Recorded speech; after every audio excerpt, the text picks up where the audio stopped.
High School Sports Live, in partnership with ABC 27, is proud to present the District 3 6A Football Championships. Tonight, Manheim Township Blue Streaks and the Cumberland Valley Eagles. This broadcast is brought to you by the Pennsylvania Housing Finance Agency. I'm Todd McCall along with Jerome Presley. Jerome, it's an absolutely beautiful night for this championship. And tonight, Cumberland Valley, they're no strangers. Been here 3 out of the last 4, but they've got an opponent that's starting to win under Mark Evans, and that's Manheim Township. Let's talk a little bit about them and that quarterback position. Well, I'll tell you what, when you talk about quarterbacks, you talk about Harvard-bound quarterback Luke Emge. He had a really good game last week, almost over 100 yards rushing and responsible for 3 touchdowns. But if you think he cannot throw the ball, you got another thing coming. Over 1,500 yards passing, 22 touchdowns, and only 5 interceptions. So you're talking about a quarterback that can be very effective in the air as well as on the ground. When you're looking at Cumberland Valley, 20 times they've been in the district title game, and 13 wins they've come out of that. So they are, like you said, they are used to being here, and Cumberland Valley knows what to do when they're here. Jake Palmer, the running back for Cumberland Valley, last week that team put up almost 500 yards of rushing in that game against Hempfield. And now they're coming in with Jake Palmer closing in on a 1,000-yard season. So he's been very good for this Cumberland Valley team and that stabilizing wing T offense that they run.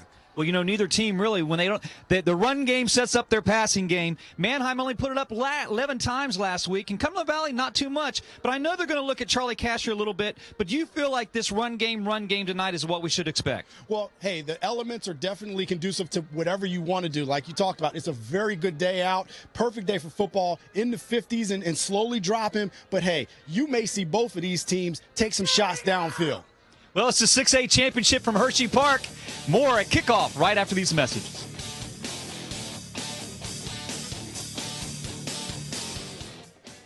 These past few years have been tough on all of us. You worry about the economy, your job, your savings. You may even have given up on your dream of owning your own home. But don't give up just yet. We're PHFA. We help people realize their dreams of owning their own home with features like competitive interest rates, down payment and closing cost assistance, and even free home ownership counseling. PHFA can make your dream of home ownership finally come true. Find us on the web or call us to find out how. I'm Brian Hudson, and we're PHFA. Welcome home. For all those pokers, prodders, shuckers, and sniffers, All Giant Produce is triple checked. Farm, crate, and store. We're focusing on fresh, so you don't have to guess. My Giant. Save big on all of your game day favorites. Only at Giant, a proud sponsor of High School Sports Live. Every day, we pride ourselves in what we do.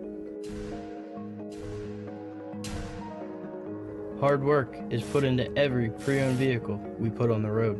We make sure they are all safe and reliable for your peace of mind. Your real value comes from the Hoffman name and the people that stand behind it. So if you're in the market for a pre-owned vehicle, just call me, Ryan. What were you thinking, Chuck? You're not 18 anymore. Is my leg supposed to bend like that? 6 months on the heating pad. I hope it was worth it. I wonder if cartilage grows back. Yep, that's gonna break right in half. This looks so easy on TV.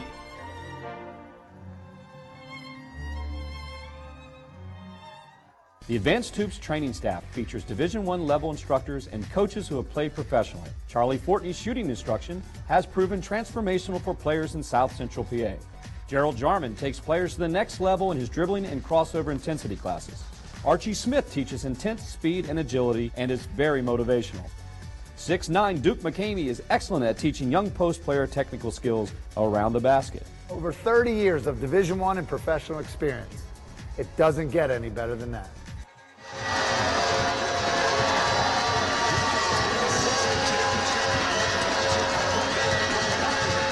We'll get the ball first to start off. Jerome Presley, Todd McCall. Beautiful night for high school football. Cumberland Valley, we've said, has been here 3 of the last 4 times. No stranger to this game. And we believe, as we talked off camera, Jerome, that this is going to be a really, really good game tonight. You don't want to go anywhere from this one. 2 teams are going to battle it out. I mean, run game sets up passing game we talked about. Cumberland Valley would get the ball first. And Charlie Catcher across the 20-yard line. Penn State commit will go across the 35-yard line, and Cumberland Valley will have the ball. And again, you know, both of these teams run the ball, but in particular, Cumberland Valley loves to establish the run with that wing T. And again, one of the things that I would like to see Cumberland Valley do is get Charlie Catcher involved early. As a receiver, sometimes they'll move him around, they'll let him run the ball a little more, so you see them trying to get him more involved in the offense, and they'll need a big game from him today against a tough Manheim Township team. Well, Manheim Township, they'll bring physical force under Coach Mark Evans in his 6th year. He's 5-5 in playoffs. He's got the most wins at head coach in that position for the Blue Streaks. Plessinger under center. He'll be back to pass right away. It hits Cashier. Not much there. And I was a little surprised to see that right from the get-go, Cumberland Valley going to the air to get Charlie Cashier involved. And I wasn't. And that, as I said, I would like to see them. I think they want to get him early. I mean, he's a playmaker on both sides of the ball. So what you want to do in big games is get your playmaker the ball. So, again, Manheim Township, very good defense coming up and make the tackle. And we're not going to see the similar situation of last week where it was really cold and wet. This is a dry, nice, very nice fall evening for football. Plessinger under center. They'll put Palmer in motion. Palmer will get his first carry. Man, he hits the right side of that Manheim Township line, and nothing there. Coming up to make the tackle was Chuck Maluka for Manheim. Yeah, James Starr was the one that made that play. And I'll tell you what, he was a stone wall sitting there. You see him come up, number 64, and just stops Palmer just cold. So again, that defense is hype over there. Coach Evans has him ready. He was actually was my coach down at Shippensburg back when I played in the early 90s, and was always just good in new football. Well, third and 9, and the pass will be incomplete. Palmer was the intended receiver. Plessinger, and Cumberland Valley will have to punt. So that was 3 and out for Cumberland Valley on their first possession. Yeah, and what you want to do with some of these teams, when you have teams that run the offense of the wing T or the veer, you want to get them out of that, what they've been practicing all year. Those offenses are timing offenses, and you don't have tons of room in practice to practice tons of other things. So you get them out of that, force them to throw, and that's what Manheim Township was able to do. Well, Charlie Catcher does about everything for Cumberland Valley. He'll be on to punt. Pressure on. He gets the kickoff. It'll be picked up across the 20-yard line, knocked out of bounds. Will be Reese Bender for Manheim Township. Manheim Township will have the ball tonight. Look at the weather, 48 degrees. I mean, generally this time, we've had these games late, playoff games like this, Drum, and it's been so cold. It feels like it's below 0 when we've been in some of these games. But we have a beautiful night tonight, 45. The winds are southwest with 7 miles per hour. Last week's playoff game at Harrisburg and Governor Mifflin, all it did was rain. It was absolutely cold. It was in the 30s. 30 degrees and sideways rain. This will be Manheim Township's first possession.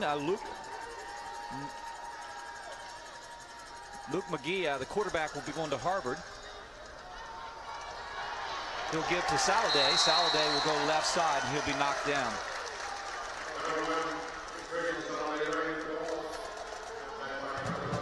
I like the fact that MG, the quarterback, obviously to be playing at that next level at Harvard, also to have the grades. A very smart quarterback, and you noticed that and said that a lot. But they only put it up 11 times last week, 8 for 11, but he carried 11 times for 106 yards, so he'll hurt you both ways, feet and with his arm.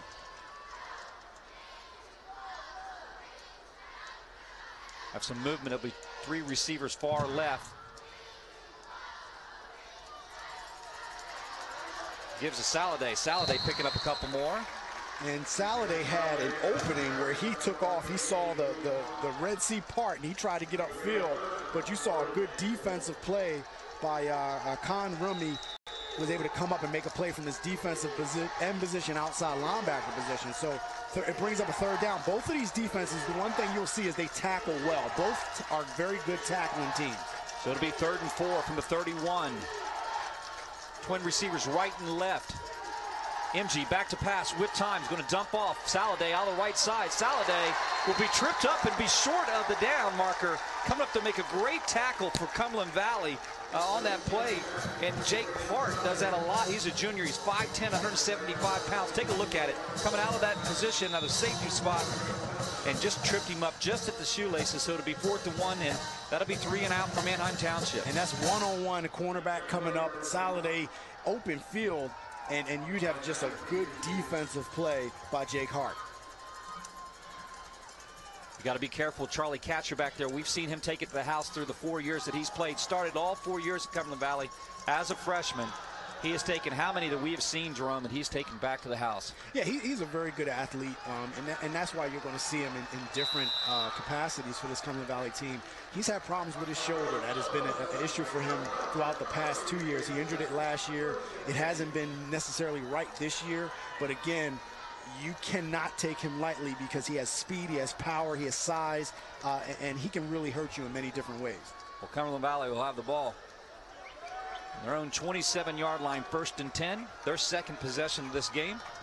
They were 3 and out. Manheim Township was 3 and out. Both teams like a prize fight, filling each other out. Plessinger under center. Plessinger keep it himself.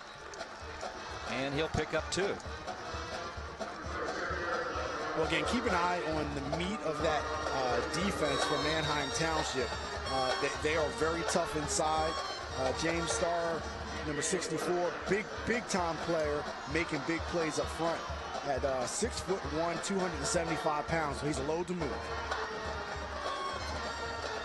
Give to Palmer, right side. Palmer just not much there. And he'll run into Sam MG. Sam MG, the younger brother of the quarterback, and then we've got a player down. And that's Jake Pufferbarger. He came up and made a big hit from his linebacker position, and he's down. Well, we'll be right back. We'll take a break after these messages. The Advanced Hoops training staff features Division I level instructors and coaches who have played professionally. Charlie Fortney's shooting instruction has proven transformational for players in South Central PA. Gerald Jarman takes players to the next level in his dribbling and crossover intensity classes. Archie Smith teaches intent, speed, and agility and is very motivational. 6'9" Duke McCamey is excellent at teaching young post player technical skills around the basket. Over 30 years of Division I and professional experience. It doesn't get any better than that. Every day, we pride ourselves in what we do. Hard work is put into every pre-owned vehicle we put on the road. We make sure they are all safe and reliable for your peace of mind. Your real value comes from the Hoffman name and the people that stand behind it. So if you're in the market for a pre-owned vehicle, just call me, Ryan. Well, welcome back. We've got a down player. It's Drake Pufferbarger, the senior. He came up and made an initial hit, and Jerome, I mean, he went. It looked like he gave himself a singer on the shoulder. The way he came up, I mean, he brought the wood when he came up. I mean, there's no doubt about it. It's hard to know what it could be and what's going on with him. He's down for a while, though. Well, let's go down to our field. We got Charlie Fortney from High School Sports Live standing by. Charlie? Guys, we have an injury to Drake down here, like you said, Pufferbarger. Nice hit on Cumberland Valley running back. But one thing I can't help but notice on the sideline here is the unity of the Cumberland Valley football team. They were excited before the game. They're excited during the game. It just seems like a season of destiny. It's their 3rd trip here to the championship. And Charlie Cashmere wants to go to Penn State with a District 6A championship. And, you know, naturally right now they're very respectful, as you can see, because of the injury here. And Drake's getting up right now. Cumberland Valley's good sportsmanship, as you can see. Hopefully it's not a serious injury because it's a good game already. They're going back and forth, as you can see. Back to you guys. Thank you, Charlie. And, you know, when we looked at these teams, we thought that they were so it's to be expected that these two teams are going to play each other like two prize fighters. Look at the total rushing yards, not much difference. 216 Cumberland Valley, 285. I think the passing yards is somewhere where you circle 136. Cumberland Valley doesn't put up that much, 84, 6, but they've always had a target in Charlie Cashier. And a lot of people say, hey, you know, this they commit to this run. Their line knows how to block. Cumberland Valley is here for a reason, and it is called fundamentals. They go to the air when they need to, but right now, Plessinger going to the air, rolling to his left side. He's going to keep it. He's going to pick up the first down himself, crossing the 40-yard line. Big pickup. And that's what you want. You have an opportunity for a sprint, opportunity to pass the ball for Plessinger. He gets upfield. That's when Cumberland Valley is at its best. You do a little bit of play action, get your quarterback in a run-pass opportunity for him. He turns it on, able to get upfield and get a first down for Cumberland Valley. And he picks up 13 yards on the quarterback keeper. Ooh, and we got a penalty. And we got flags down, and that's going to come back. So. Just like it was a holding penalty. It was a holding call. Looks like it's probably going to go on that left side. Our referee is Alan Lubis for tonight, and our umpire Kevin Redclay. Line judge is George Karosky. Our head linesman is John Sapee. Field judge is Bo Stockham. Side judge is Joe Yetter. And our back judge is Richard Robertson for tonight. Veteran crew here in the District 6 Championship. So Cumberland Valley will have the ball. They'll back them up. It'll be on the 33-yard line instead of picking up the first down. Mark it on the 27. The ball's on the 27-yard line for Cumberland Valley after the penalty. Plessinger back to pass. Looking downfield. The ball's going to be stripped. Is it a fumble? If it is, it's the first turnover of the game, and Manheim Township will have it. That's what they say. There's a turnover. In these kind of games, turnovers will come back to haunt you. And that's James Starr able to get that turnover, the fumble recovery. Trying to find out, we'll have to see the replay to see who got the initial sack. But you see Plessinger does a play action again, and he causes the fumble. Number 64 causes the fumble. He is having a day. He is almost unblockable up top. For that defensive line. He's coming through unblocked, has a lot of size to him. He knows to go right after the quarterback's hand before he throws it and gets the strip sack. And he actually came up with the fumble himself. Saladay right side. And you could tell Coach Evans, his club is very excited about this game. You know, you talk about Cumberland Valley the past 3 years. Cumberland Valley has been to this district championship game 20 different times over the course of the years that they've been here, and they've won it 13 times. So that lets you know the type of team that they are. So when you talk about this community is used to getting to this point, where on the other side, Manheim Township, they want to begin their own legacy as well. MG, shotgun formation. He's going to put it up in the air. He goes to his favorite receiver, Bender. Bender crossing the 25, and he'll be drugged down by Jake Hart of Cumberland Valley. Yeah, Bender gets upfield, and that was a very interesting play that could have been pretty bad for Bender if he would have got clocked here. But you see on the play, a quick flare pass to Bender. He catches the ball, barely gets it, almost coughs it up. I mean, you're talking about Jake Palmer almost had an interception there. And I kind of thought coming in this game, turnovers, and I tell you, if the teams handle, both these teams are momentum teams. They like the ground game. They like possession control.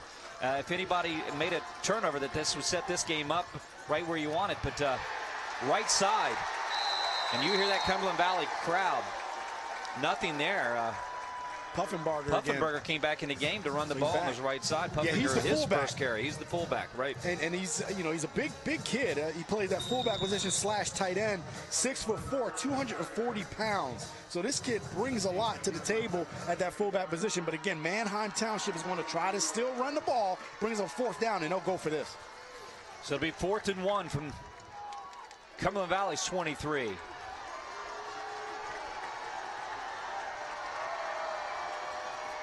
Saladay's going to keep it himself right side. He'll pick it up. Let's look at the spot. Now, Cumberland Valley says no. He ran into the whole left side of the line. Charlie Casher come up to make the initial hit. I don't know. They're going to measure it, Jerome? They're going to call it first down. First down, yeah. Stone Huffman as well came up with Charlie Casher to make that tackle.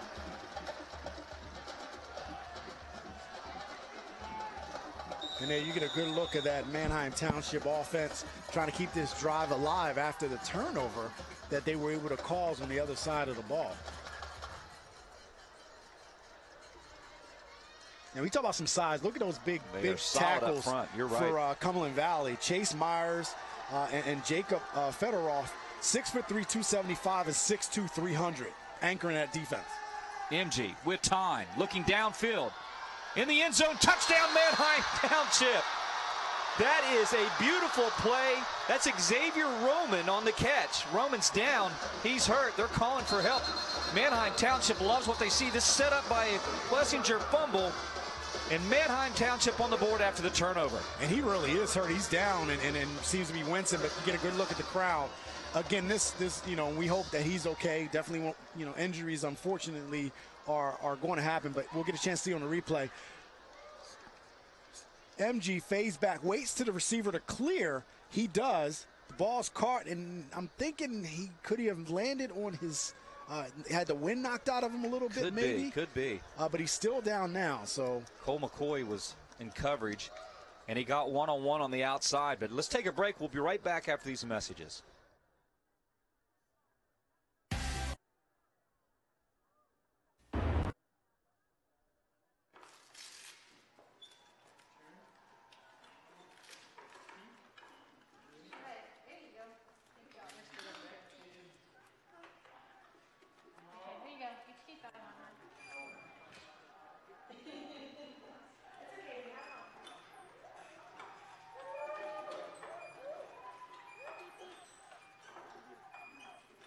Living proof of the difference you can make when you're all for health. Highmark. The point after. Hold down is up. And it's good. 7-0.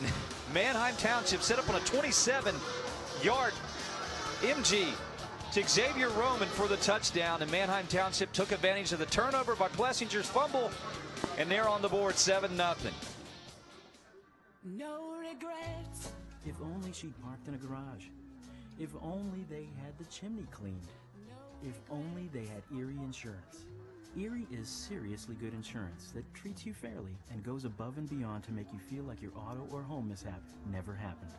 At rates that'll save you as much as the other guys. So get a quote from Erie today. Because whatever your regrets in life, your insurance company shouldn't be one of them.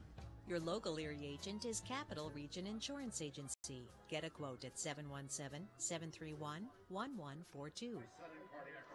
Well, welcome back. 7-0. Manheim Township strikes first. The Blue Streaks. There's their band tonight. They've got a great crowd here, Jerome, and a festive crowd, loud. They've been encouraging. They got a great student section down here as well. Cumberland Valley always draws a nice draw. I mean, we've seen them really packed their place, but that last drive from Manheim Township was 5 plays, 32 yards, and 2 minutes and 38 seconds hookup. And like you said, you're coming off of that turnover for Manheim Township, and again, in any game, across the nation, turnovers, can really be detrimental to you. So you always want to try to cut them down. You're going to have some. You're going to have a few. It's going to be interesting to see how Cumberland Valley recovers from giving up that touchdown. Well, Charlie Ketcher will come across the 15. Be just shy of the 30-yard line. Cumberland Valley will have to get some things going here. 4:35 to play in the first quarter. 13 district championships. And I mean, that is one of those things where, and you're going back to Harry Chapman, head coach for so long there at Cumberland Valley, and all the league titles that they won. Cumberland Valley's just been a fixture as far as they know how to do it. And that's they practice winning, and that's what they do. Coach Mike it's Whitehead. Coaching first, and then it goes from that to expectation. Those kids work for it. And this is what they'll do to you. They'll grind it out. They'll get a big one. And the fullback on the carry, there's Whitmer on the carry. Galen Whitmer is a senior. He's 5'9", 213 pounds. Whitmer, that's his first carry, picking up 8 yards. And again, with Cumberland Valley being down 7-0, you don't have to abandon what you do. So they're going to, don't see them do something out of character. They'll keep running the ball and pounding it at you. Well, this is their third possession of the game. The first one, they were 3 and out, then they fumbled on their second possession. And they're going to go with Whitmer again. Whitmer will pick up the first down. And on the tackle, Puffenbarger, we're going to talk about him a lot. He's all over the field.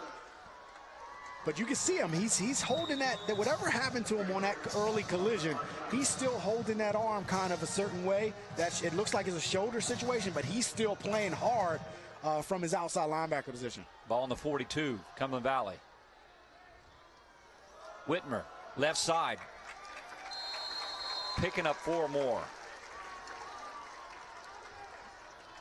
Yeah, and there you go. You get a look at Puffenberger. He's holding that shoulder, man. And it's interesting because in between plays, he holds the shoulder. But when the play goes off, you don't know that he has an injury. He comes off the ball. He's moving guys with his arms. And sometimes, you know, if it pops out, pops back in, it'll bother you the rest of the game. So he's showing he's tough from his defensive end position. Plessinger. Give to Whitmer left side. Not much there. But he grinds out and picks up 3 more. Take that back. He pushed, and the second effort kept the legs going, and that's what a good fullback will do. 4 straight carries for Whitmer. His 4 here coming all in this possession. Well, in this offense, similar to the wishbone offense, is similar to the veer. It's the fullback establishes everything. Everything runs through the fullback. And then when you have that established, you do everything else kind of comes off of that, and everything else really works well for you. So they've done it well. These guys have practiced this in their sleep. They know what they're doing. He's had 4 carries for 17 yards already. All 4 this possession. Whitmer again, right side. And Cumberland Valley will do that. They'll pound you. They'll take control of the game by taking control of the clock, and they'll take control of the down and distance. So they'll get a first down, they'll get 3 yards, then they'll get 4. That's 7 yards. Now you're at 3rd and 3. Then bam, you give it to your fullback first down, and they'll grind you out just like that the whole game if they can stay in that offense. Well, Hurst came up to make the tackle for Manheim Township, and it'll be 1st and 10, ball on the 47-yard line. 5th play of this possession. All runs by Whitmer.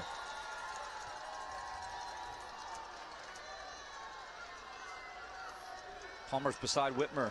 Casher far left on your screen. Plessinger's going to keep it himself. Cross the middle. Picking up extra yardage. Crossing head over the 40-yard line. And this is what Cumberland Valley does. There's no quitting this team. They'll just come right back at you, strike at you. We've seen them down at Coatesville early in the season. Coatesville, who's in the 6A. Big win by Coatesville, by the way. Waiting to see who wins in 6A. But they were down 21-0. Came back to win that game. Yeah, well, and that's just, you know, and you would think being in a team that does not pass the ball that well, that shows you that their defense cranked it up. Plessinger with 3 carries at quarterback. Whitmer right side across the 40-yard line, putting his head down. Man, he'll just run people over. This kid is a strong physical back. But you look at the down and distance. They are now in 3rd and 1. And when you have a team like Cumberland Valley in 3rd and 1, they'll give it to Whitmer all day long. I mean, you know, and actually they'll get the first down. So, again, you know, getting that first down carry for 6-7 yards on first down, that sets them up perfect for whatever they want to do after that. Well, coming up to make that tackle was the running back Saladay. Plessinger, Whitmer. Whitmer ducks under, crossing 35.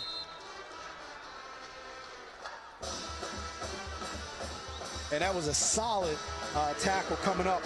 Cameron Hurst comes up from his defensive back position. And again, both of these teams are good tackling teams. That's why you haven't seen anybody bust open anything off of a broken tackle. So these guys have really, really worked to make sure that these defenders are tackling well, clean, and appropriate, keeping their head up and rapid.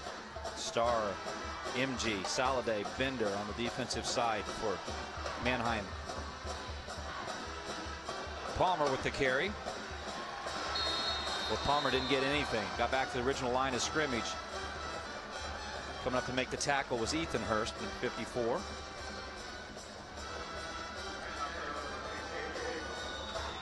So and now this is the down and distance as a defender or as a defense that you want Cumberland Valley in. A 3rd and long situation where you know chances are that they're going to try to put the ball in the air, which is not something that they normally like to do unless they want to. And that's when they're the most dangerous.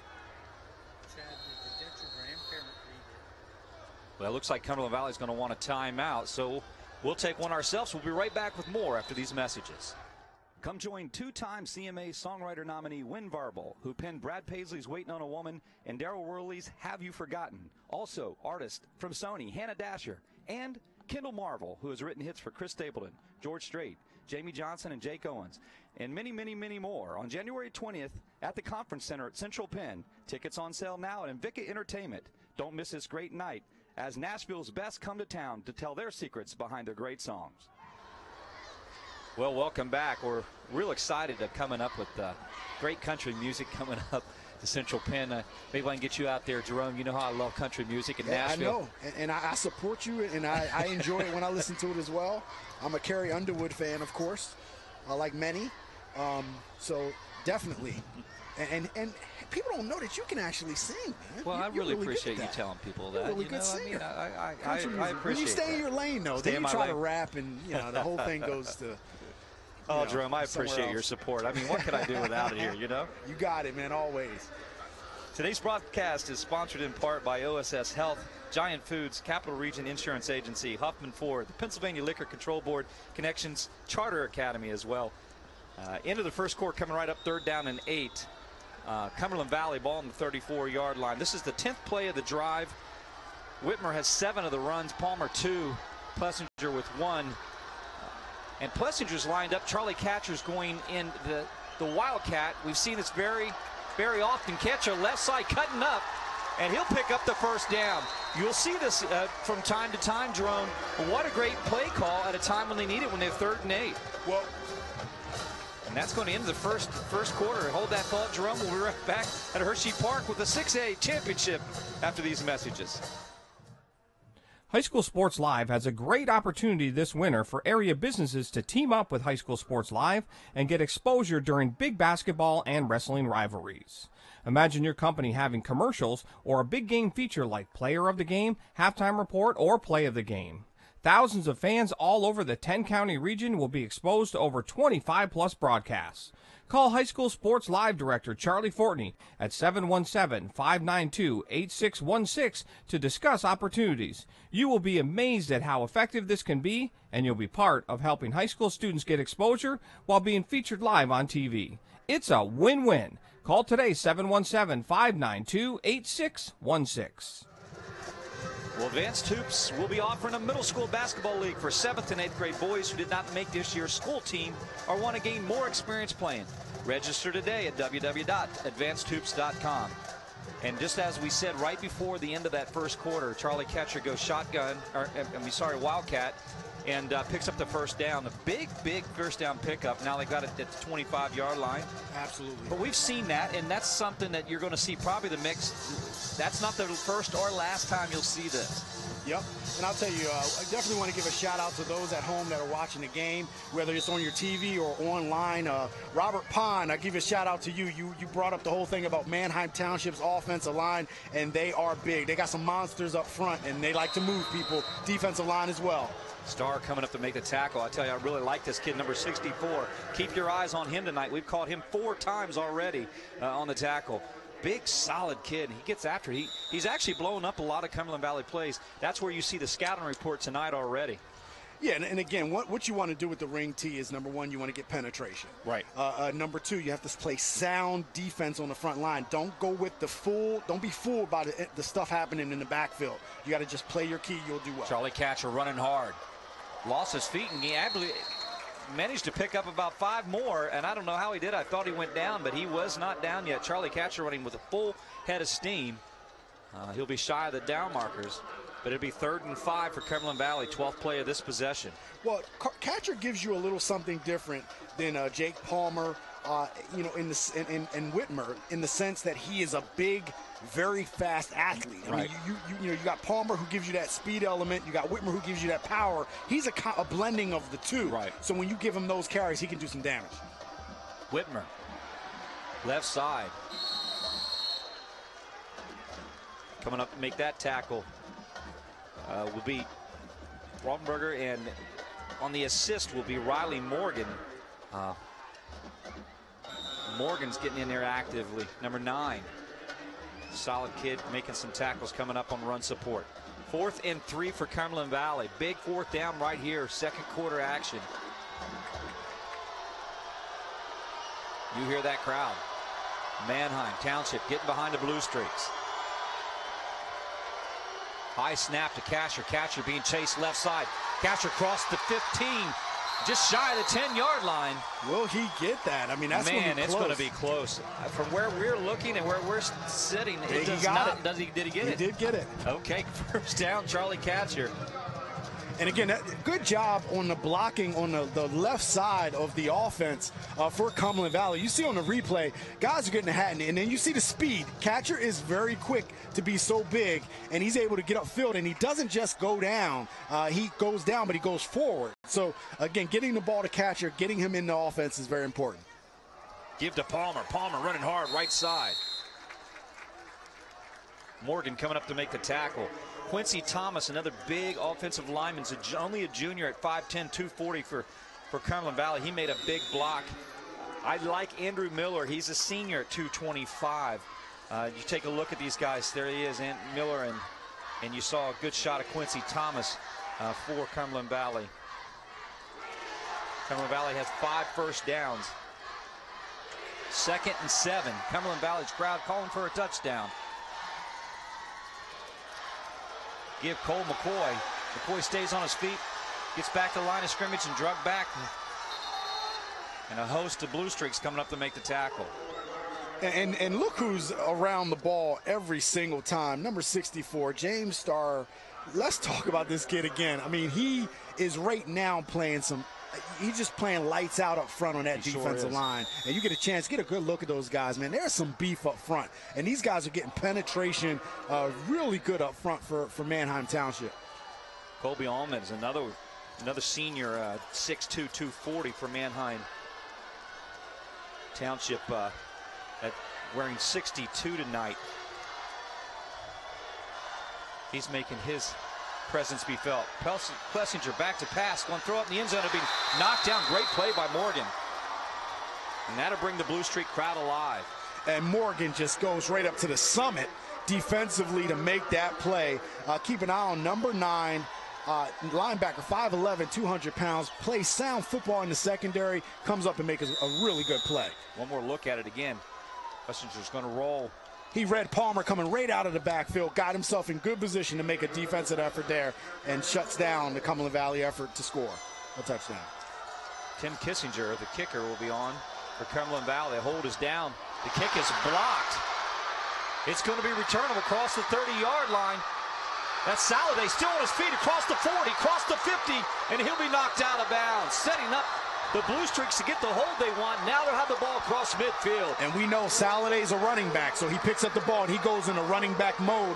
This Manheim Township crowd is going bananas. I'm telling you, they are really rocking over there as well. I mean, this has been, you know that they're there, and we can hear the power coming from them over there on the other side of the field.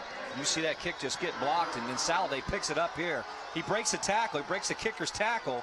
Plessinger gets blocked. I mean, there's bodies going down everywhere. And I tell you what, Mark Evans has this team playing. Now, he said he wanted to bring championship fever back to Manheim Township, and he's done that. He's 5-5 in the playoffs. He's 46-24. He's the winningest coach in history in the playoffs. And, man, this team is just clicking right now. Well, he started it by when he came there, the first thing he wanted to do was look at the midget program. Because that's the feeder program for any high school program. He wanted to get his hands in there early and get these kids ready, and now you're seeing the product. Saladay. That's his 4th carry left side. Coming up to make the tackles, Erickton for Cumberland Valley. With Christian Erickton, senior, he's 6'2", 205-pound linebacker. Well, you talk about that tradition. Cumberland Valley, 20 times being in the district championship, whether it's 4A, when we were at 4A classifications, or the last 3, including 2 6A opportunities. So, you're looking at a program that was developed over years, and I think what you're seeing from Coach Evans is wanting to do the same thing with Manheim Township. Saladay, across the 40.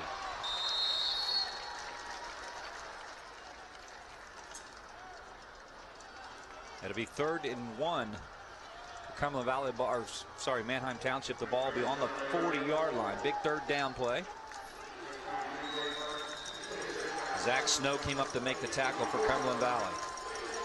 So again, down in distance, 3rd and 1. That's what you want. So you want to lean on those big offensive linemen up front, and see if you can draw Cumberland Valley off sides to get that 1st down.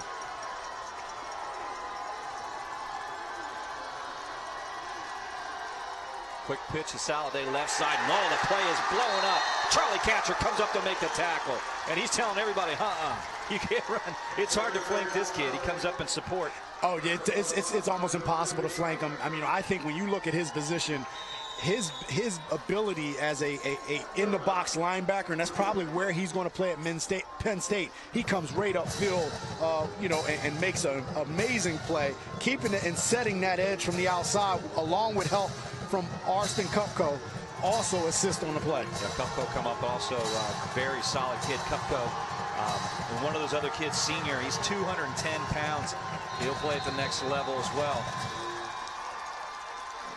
Well, we have a timeout on the field. We'll take a break. We'll be right back on ABC 27 right after these messages. The Advanced Hoops training staff features Division I level instructors and coaches who have played professionally. Charlie Fortney's shooting instruction has proven transformational for players in South Central PA. Gerald Jarman takes players to the next level in his dribbling and crossover intensity classes. Archie Smith teaches intense speed and agility and is very motivational. 6'9" Duke McCamey is excellent at teaching young post player technical skills around the basket. Over 30 years of Division I and professional experience. It doesn't get any better than that.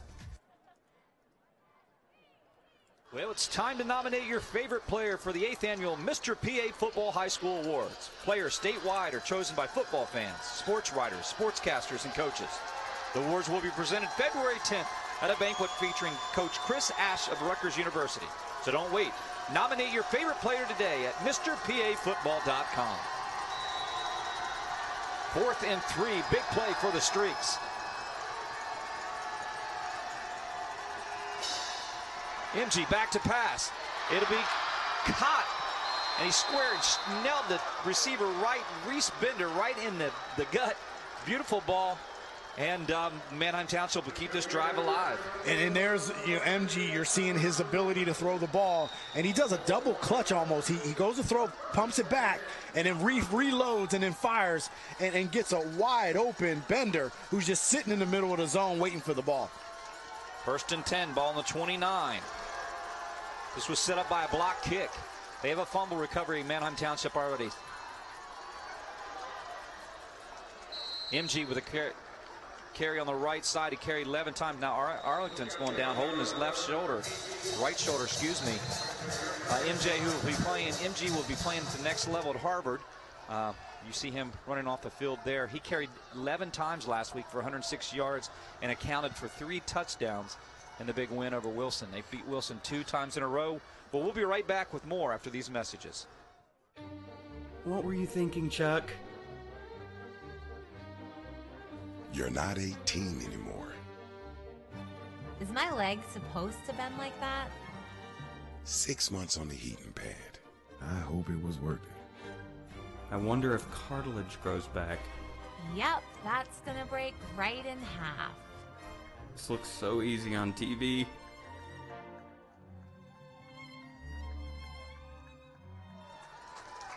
Well, Erickton is coming off the field. He was holding that shoulder a little bit. Now look at the total rushing yards. Manheim Township has 21. Cumberland Valley has 74. You'd think that Manheim Township would have more right now, but Cumberland Valley had a nice possession, a 15-play possession, but then they got their kick blocked. Left side, Saladay. And I think what you're seeing is that Cumberland Valley defense against the run is really playing well. But you'll see the discrepancy or the difference will be in the passing game, because what you're seeing from Manheim Township this drive is they're sprinkling in a little bit of both. The running game is getting enough, and you see on that play, picked up 7 yards on first down. So they're starting to bring that number closer. But again, you're going to see that number difference in the passing game where Manheim Township will put the ball in the air. Well, Kupko come up to make that last tackle for Cumberland Valley. It'll be 3rd and 4. Saladay will go shotgun formation with 3 receivers to his right, single receiver far left side. Pressure. Dumps off, incomplete. His intended receiver was Brett Benjamin, and it'll be 4th and 4. And again, in that case, you saw, the quarterback MG not being able to throw, step into his throw. He threw off his back foot, lost some power on the throw, and he underthrew his receiver, number 6 Benjamin. And that's what you want. You want him to set his feet and deliver a good ball. And sometimes, you get that pressure. You still got to reload and set your feet. That'll be 4th and 4. Cumberland Valley looking for a stop. 4:52 here before half. Saladay with time, MG with time. Dumps off to Saladay, across the 20, 15, be knocked out at the 13. In a well-designed play, down. Getting your running back out of the backfield. Saladay comes up, makes a good pass play in the middle of the defense, able to get outside, get the first down. The 8th play of this possession, 1st and 10 ball, the 14-yard line of Cumberland Valley. Manheim Township knocking on the door. Now their last score was set up by a fumble. This score set up by a block kick. Saladay returned across the 50-yard line. Brett Benjamin is stuffed by Arlington coming up to make the play. I guess he's okay. He was holding that right shoulder earlier. Jerome come up and blew that play up. Well, Christian Arrington is an interesting story. I mean, he is a 6'2", 205. He's been committed and wanting to play for Cumberland Valley since he was a kid. And I'll tell you what, he is an electrifying player. He has the potential to be lights out defensively. Very good size with him, 6'2", 205. And will definitely probably be playing somewhere at the next level. Ball on the 20. Saladay with time, looking in the end zone. Wide open, looked like a coverage position wrong. Somebody didn't pick up, but it's a touchdown by Manheim Township. Charlie Catcher's looking, thought the receiver was out of bounds and came back in. Hilton Ridley on the touchdown.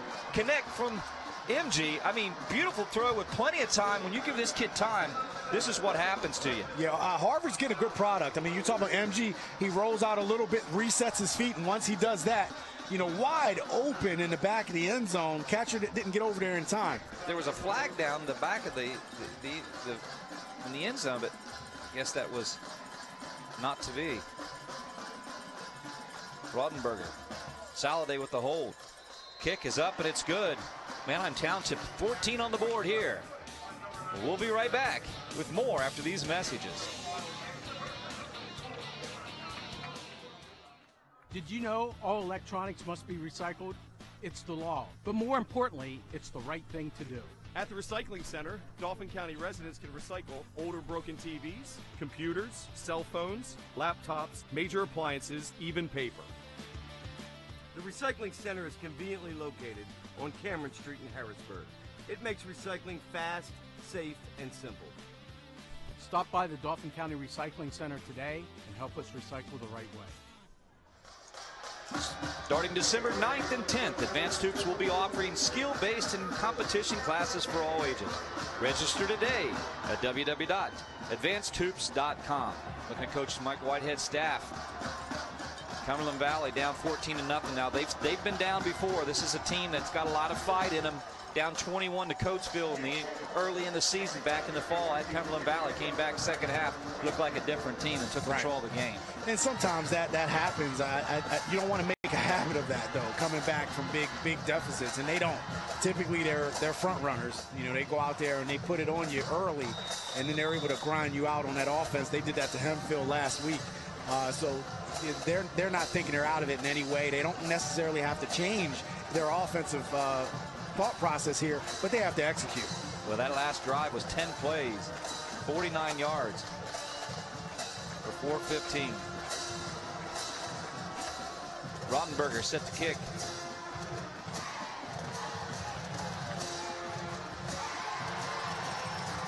And a nice run by Jake Hart, but flags are down. Riley Morgan came up to make the tackle on special teams. Let's see what the flag. That'll go against Cumberland Valley. That's going to move him back. You hear the crowd. The Blue Birds are out for the Eagles. Well, I'll tell you what, one of the things that you want to see, if you're a Cumberland Valley fan, you want to see them get Jake Palmer involved. I mean, he's definitely a home run hitter on that offense. You haven't seen him carry the ball as much today. You get a good look at that Cumberland Valley faithful crowd that has come out. Both of these schools have traveled very well to Hershey Park Stadium to watch this 6A District 3 championship game. Well, Cumberland Valley's only had the ball 3 times here in the first half, but they had a 15-play drive, and the kick was blocked by Manheim Township, setting up that second score. Plessinger under center. He'll give to Palmer. Palmer left side, crossing the 30. And almost on cue, getting him established in the offense is great because, again, that gives you that big play potential. He can hit from long distance and really take it to the house.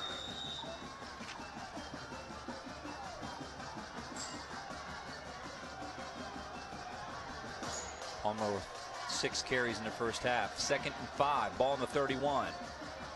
Give to McCoy. McCoy right side. And again, that defense for Manheim Township coming up and making the play. Saladay is in the action as well, and you get guys all over the place. Riley Morgan and Hurst coming up to help. It's a very active defense, physical defense, this Blue Streak team.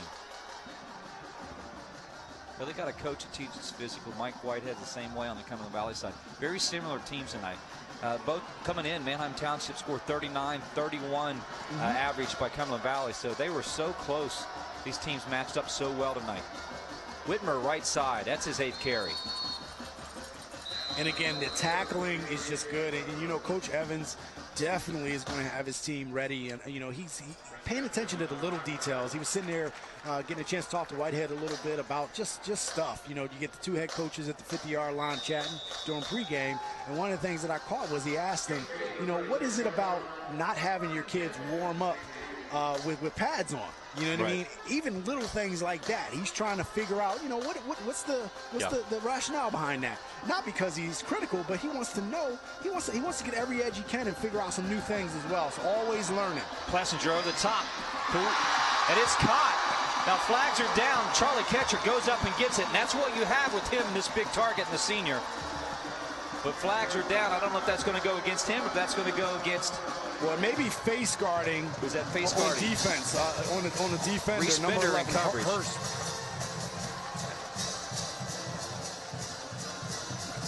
Yeah, I mean, you know, as a defender, you have to get your head around. So they're going to call pass interference on that. As a defender, you have to get your head around. If not, you'll get called for the call, especially if there's some contact. And again, you got Catcher, really tall receiver. He goes up, gets the ball. And again, on the coverage, Bender, I apologize, I called someone else. Bender on the coverage just doesn't have the size to match up. 32-yard pickup for Cumberland Valley. Plessinger on the other side. Throwing it up to Catcher, and he's going to be caught in the end zone. And it'll be a touchdown, Cumberland Valley. Charlie Catcher looking and letting everybody know. That's the target you have in Charlie Catcher. Many people go, why not go to the kid? 6'2", Division I prospect athlete going against a 5'10" corner. And again, we know that Catcher can run, and you see him extend. Good ball by Plessinger. Gets it out, lets his guy. Now this time, you know, the head gets around for number 10 Bender. He gets his head around. It's just that the ball is beyond him, and Catcher goes and makes a beautiful play. That's big-time football right there. 31-yard hookup for Plessinger to Catcher. Kick is up and good, and it's a 7-point game. We'll have more on ABC 27 after these messages.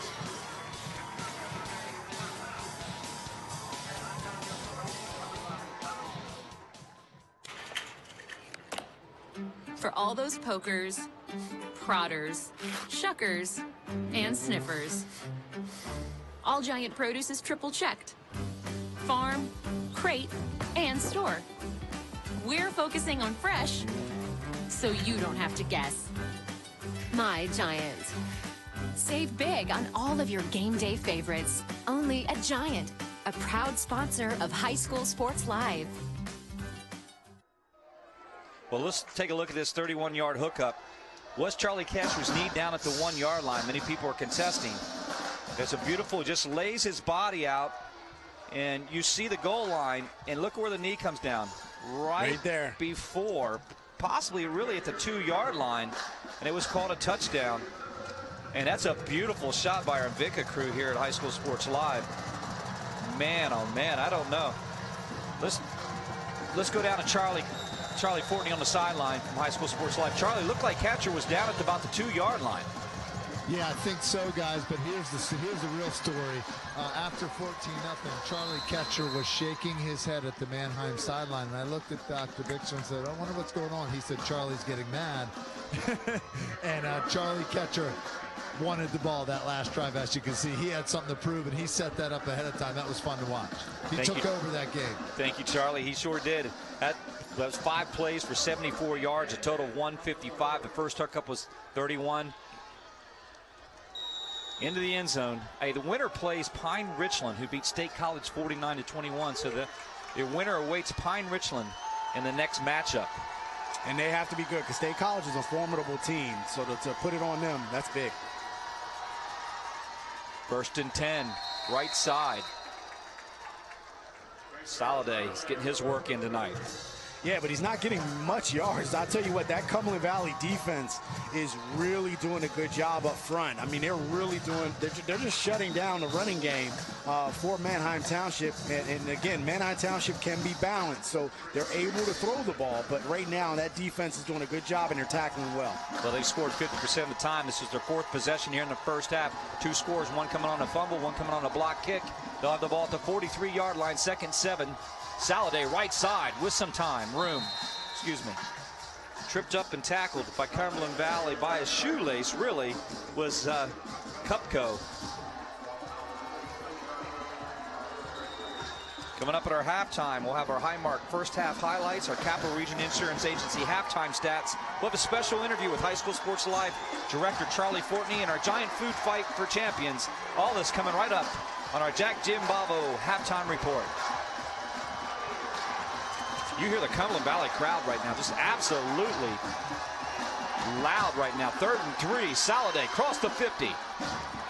Charlie Catcher, Arrington will come up. Christian Arrington will come up and make the tackle. Solid shoulders. He had some help. Cupco also on the shoelace. 3rd and 3, first and 10. That moved it. I thought he was just a little short. Oh no, he got it. He got it. You know, he got those hogs out front blocking and able to get upfield, turn north-south, and that's what you want to do as a runner. You want to get north-south as fast as you can, get as many yards as you can, and that's exactly what you saw from the running back on that play. Well, that'll be 1st and 10 on the 48. MG with time, and he hits his favorite receiver. That's Reese Bender. Like we said, winner plays Pine Richland. I'll tell you, MG, if he has time, he delivers a good ball. And we've seen that already with the 2 touchdown passes that he's thrown already. He's looking really sharp in the air. It's just a matter of getting time. And Cumberland Valley may want to just try to get some heat on him. Now, one of the things that Manheim Township is doing is they're rolling him out a little bit more. That takes a little bit of that pressure off of him, give him a run-pass option as well. So, good scheme on the part of Manheim Township. Well, that'll be 2nd and 6. 3 receivers right, single left side. They'll go left side, incomplete. And I'll tell you, MG on that play, he tried to thread the needle there. He sure did. Going after number 5, Roman tried to hit him. Roman couldn't pull it in. Now, he did not look at his reads. He had 3 receivers right. He looked single receiver left side the whole time. He looked one time right side. And boy, he threw it in there pretty hard. He's lucky that thing wasn't intercepted. Well, actually, that was he got it where he needed to get it. If you're going to throw that ball, you got to get it out there, and he did. It hard. It'll be 3rd and 6 from the 44. 3 receivers and a single receiver to far left, 3 right side. He's going to roll right side. MG. Man, I think the ball it's caught. They're going to call it a catch. Man, he held on to it. That was Brett Benjamin. And it'll be a 1st down. It's going to move the chains. It'll be 16 seconds here before half. Let's take another look at it. We see MG rolling out to his right, delivers the ball. He has it. Yeah, it's I think it's a catch. Let's see it again. One more time here. Arrington gets in his face. Oh, he held on. Did he hold on? He held on to that. Yeah. Look at that. Great catch. If the receiver has control of the ball, as it hits the ground, if he has control, that can be a catch, and it looks like it is a catch. Jake Hart was in coverage. It never moved. It went to his hands, glued in on his hand. Great Jake Hart control. Coverage. Good control, and there you get a chance to see Manheim Township student section. Those student sections crack me up, man. Those kids, they get up for it, especially early in the season when we see guys have no shirts on, they have paint everywhere, and they're just going nuts. Get Archie in there, and they go nuts. A little subdued once he gets to the end of the season, though. They've calmed down. They're here with that championship faces on tonight. That's our Giant student section. We really appreciate Giant support all throughout the High School Sports Live football season. It'll be 1st and 10. The Blue Streaks will have the ball on the 36-yard line. Their 4th possession of the game. They've scored on 2 of them. again set up by a fumble and a block kick. Beautiful night here, 45 degrees here at Hershey Park Stadium. MG. Plenty of time. Left side. That'll be intercepted. It'll be picked off by Palmer. Palmer trying to bounce out right side. And MG, he'll have the ball just shy of the 50-yard line. MG had to come up to make the tackle. And he looked one way the whole way. And it looked like Palmer just baited him. He kind of hid behind the receiver in the D-back, and nobody saw him, and he just kind of popped around and made the play. And we know Palmer does a good job from that defensive back position, coming up making plays. Well, he looked at left side. You'll take a look at it again. MG's going to look left side the whole time. Fired over there, and Palmer's going to step in front of the receiver, Brett Benjamin. And 6 seconds to go. Look for them to go over top to Charlie Catcher here. Why not? I mean, they did it early on. And we have a whistle. It's going to be timeout. Manheim Township wants a timeout. And again, I definitely want to give a shout out to those at home that are watching the game, especially those online. Watching the game, some questions coming on. They were looking at big number 79 from Manheim Township, wanting to know how big he was. He's about 6'6", 300 pounds is what he's listed. He's a big offensive lineman. And again, both of these teams have some good size. So those guys out there, keep watching the game and keep putting out some questions about what you see.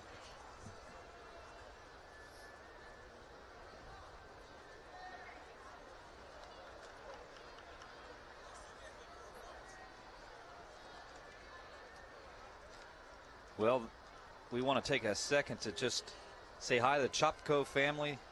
Their grandson is playing center. They come all the way from North Carolina to watch this game tonight, and they might be some of the further traveled here tonight. But coming right up at halftime, we'll have Charlie Fortney in an interview. We'll have the Jim Bavo Family Dealership halftime report, our Highmark first half highlights, and our Capital Region Insurance Agency halftime stats. All this, don't go anywhere at halftime.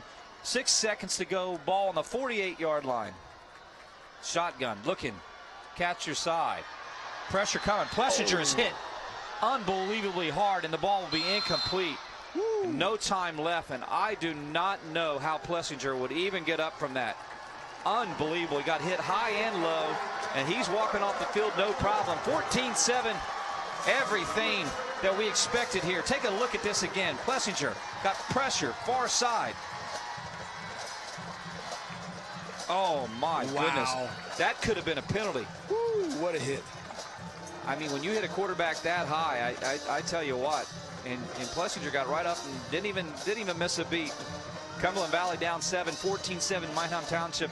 We'll be right back with our halftime report with more after these messages. These past few years have been tough on all of us. You worry about the economy, your job, your savings. You may even have given up on your dream of owning your own home. But don't give up just yet. We're PHFA. We help people realize their dreams of owning their own home with features like competitive interest rates, down payment and closing cost assistance, and even free home ownership counseling. PHFA can make your dream of home ownership finally come true. Find us on the web or call us to find out how. I'm Brian Hudson, and we're PHFA. Welcome home.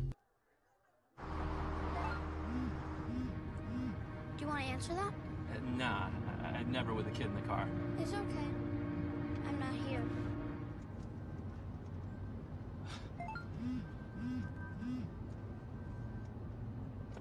I'm there.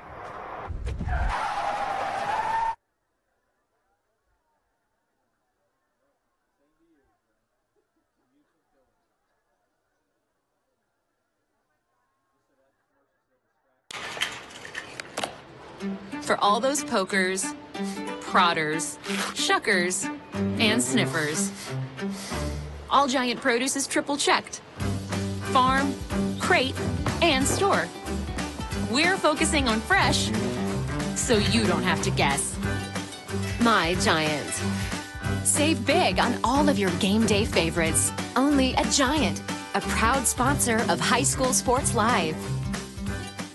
Like tough, the future of tough is here and the Ford F-Series at Hoffman Ford are America's safest and toughest trucks. And these tough trucks require an easy-to-handle price, as in up to $12,000 off MSRP of a 2017 F-150 XLT Crew Cab.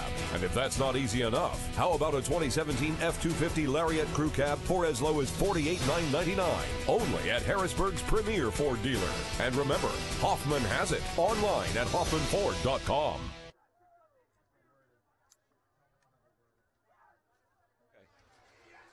Well, welcome back to our Jack Giambavo halftime report.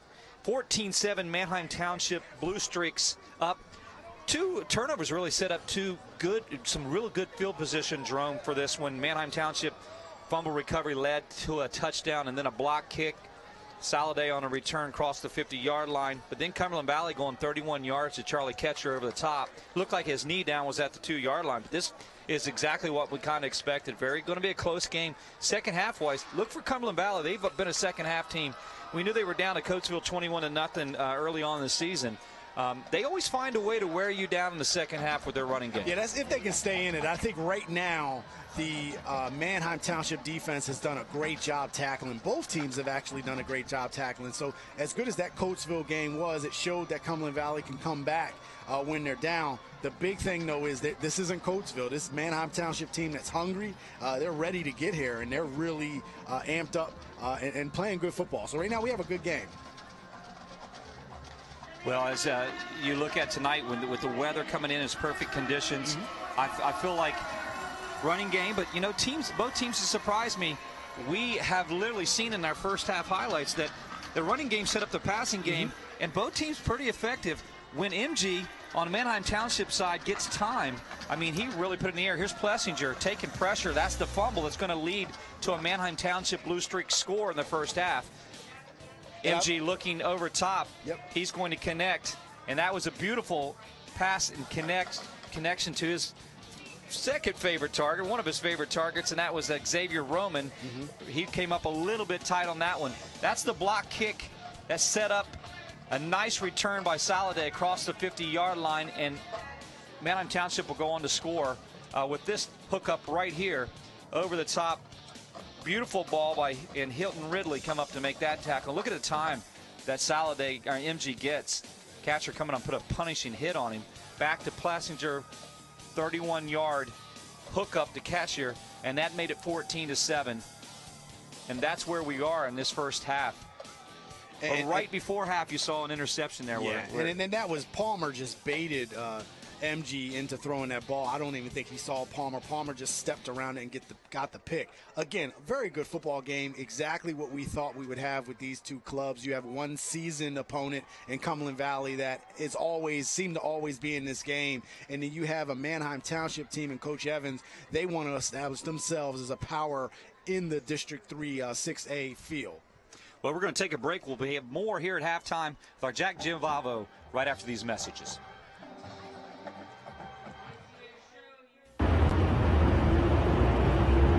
Karen has 459 friends, but none of them made sure she got home okay. None of them suggested she skip the next drink, try a glass of water, or maybe just call it a night. Karen has 459 friends. But tonight, what she really needed was one good one. These past few years have been tough on all of us. You worry about the economy, your job, your savings. You may even have given up on your dream of owning your own home. But don't give up just yet. We're PHFA. We help people realize their dreams of owning their own home with features like competitive interest rates, down payment and closing cost assistance, and even free home ownership counseling. PHFA can make your dream of home ownership finally come true. Find us on the web or call us to find out how. I'm Brian Hudson, and we're PHFA. Welcome home. My 3 CCA students love attending cyber school. They love the interaction with the other families, with their teachers, with the other students. The students will learn on the computer. They have live lessons just like the lessons would be in a typical school when you go to it. As a learning coach, my role is to support my students and facilitate their education. The curriculum is very extensive, and so the students are being challenged every single day in their different subject areas. CCA has helped my family to get a quality education, and it has been a wonderful experience. At Pizza Hut, our original pan dough rises fresh every day, making it crispy on the outside, soft and chewy on the inside. And now you can get our original pan as part of the $6.99 any deal. That's 2 medium pizzas with any toppings, any crust, any specialty for just $6.99 each. Only at Pizza Hut. The Advanced Hoops training staff features Division I level instructors and coaches who have played professionally. Charlie Fortney's shooting instruction has proven transformational for players in South Central PA. Gerald Jarman takes players to the next level in his dribbling and crossover intensity classes. Archie Smith teaches intense speed and agility and is very motivational. 6'9" Duke McCamey is excellent at teaching young post player technical skills around the basket. Over 30 years of Division I and professional experience. It doesn't get any better than that. Sponsor. Well, welcome back to our Jim Volvo Family of Dealership halftime report here at Hershey Park Stadium. 14-7 Manheim Township up by 7. Charlie Fortney, Director of High School Sports Live. Charlie, we got a great one tonight, and we kind of knew this would be. But, you know, this whole season, we cannot have High School Sports Live without great sponsorships. Yeah, we had some great games, as you know. I mean, man, we can't be disappointed. The Harrisburg games we had, Imhotep, Cumberland Valley, and those games. Man, what's some great matchups, even when we went over to see Steel High in a barn burner against Trinity, Middletown, East Pennsboro. Didn't live up to its billing, but it was a great matchup. Middletown wins the district title. Steel High wins the district title. I don't know who's picking these matchups, but I know it has something to do with high school coaches in the area giving us our input. But key sponsor support, people that believe in high school student athletes, companies that believe in high school student athletes, and we're going to talk about them here in a little bit more. We got a little special tribute here lined up for him, so you can sit back and watch as we talk through this.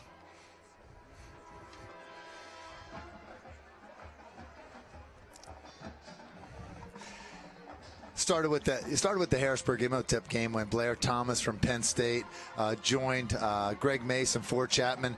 For some reason, Todd, you had a special vacation plan, so we missed you that game. But what a great start. 19,000 views on Facebook. The Pennsylvania Housing Finance Agency makes it possible as our lead premier sponsor, Brian Hudson. He just is a fun guy to be around. He's a parent of boys and kids that have gone off to college and played sports. He just knows what it's all about, but he cares about people. Him and Scott Elliott, his public relations director from Pennsylvania Housing Finance Agency. That's you with him last year at the Giants Center. They get out in the community. These guys don't sit around. Oh, man, on their Cedar Cliff McDevitt, that's been a powerhouse. How about Todd matchup Charlie, over the years? That game right there has been one of them that you never know who's going to win. It's come down to the end year after year. And OSS Health, Brian Bixler, before the game, a chance to share his thoughts. And we had great interviews with Dr. Scott King from OSS Health. These interviews have educated our fans and about key injuries. And then Warren Stump, very active supporter, Capital Region Insurance Agency, the Halftime Stats sponsor over the last year. And he's been with us for 5 years, and just a great support to High School Sports Live. Very important West Shore rivals because of that, along with Mike Shavasio and Groff Tractor. Can't forget Heather Haggard and the ladies over at Pizza Hut, the Pizza Hut play of the game. But we've had some good plays of the game. And this is a very special sponsorship with Giant and the Central PA Food Bank. We get cheerleading squads all over the area that are working with student bodies to put together canned goods, non-perishables. What's nice is later in the broadcast, we're going to feature our champion. Key other sponsors, AT&T, Dave Kerr and those guys, Pennsylvania Liquor Control Board, Tish Albert. It goes on and on and on. We have just great support. You guys, Todd, Jerome, our announcers, I just want to thank you guys. And we're going to be thanking you in a special way here in the coming weeks. But you guys have done just a great job. And I know we're getting ready to, I want to ask Jerome. Jerome, come on over here, get in the camera real quick. It's High School Sports Live just wants to thank you two guys. I mean, everywhere we go in the area, and I know Archie couldn't be here with us. He was with his son, special football thing today, all-star game or whatever. But you guys have just, I mean, you're the talk of the area. I won't say it's not bad, just so you know, but just your personalities. And I was golfing with in a foursome about 2 months ago, and the guy I was golfing with was in his mid-30s. Says, "Hey, me and my buddies, on Friday nights, we all get together because we want to watch High School Sports Live. We want to hear what Archie, Jerome, and Todd and these guys have to say," and that just warmed my heart. So special thank you from High School Sports Live to you guys. And I know we have a big half coming up, and you got to talk about that because Cumberland Valley is knocking on the door of Manheim. But I just want to say on behalf of High School Sports Live, we appreciate you guys, and we're looking forward to a great basketball season. We'll be talking about that in a little bit. We got a great basketball season in store for you guys. We're going to go to a break. When we come back, you're going to hear from these guys to prepare us for the second half. High School Sports Live has a great opportunity this winter for area businesses to team up with High School Sports Live and get exposure during big basketball and wrestling rivalries. Imagine your company having commercials or a big game feature like Player of the Game, Halftime Report, or Play of the Game. Thousands of fans all over the 10-county region will be exposed to over 25-plus broadcasts. Call High School Sports Live Director Charlie Fortney at 717-592-8616 to discuss opportunities. You will be amazed at how effective this can be, and you'll be part of helping high school students get exposure while being featured live on TV. It's a win-win. Call today 717-592-8616.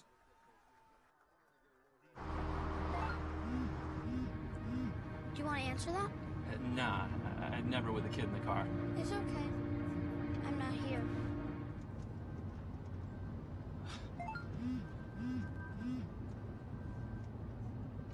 I'm there.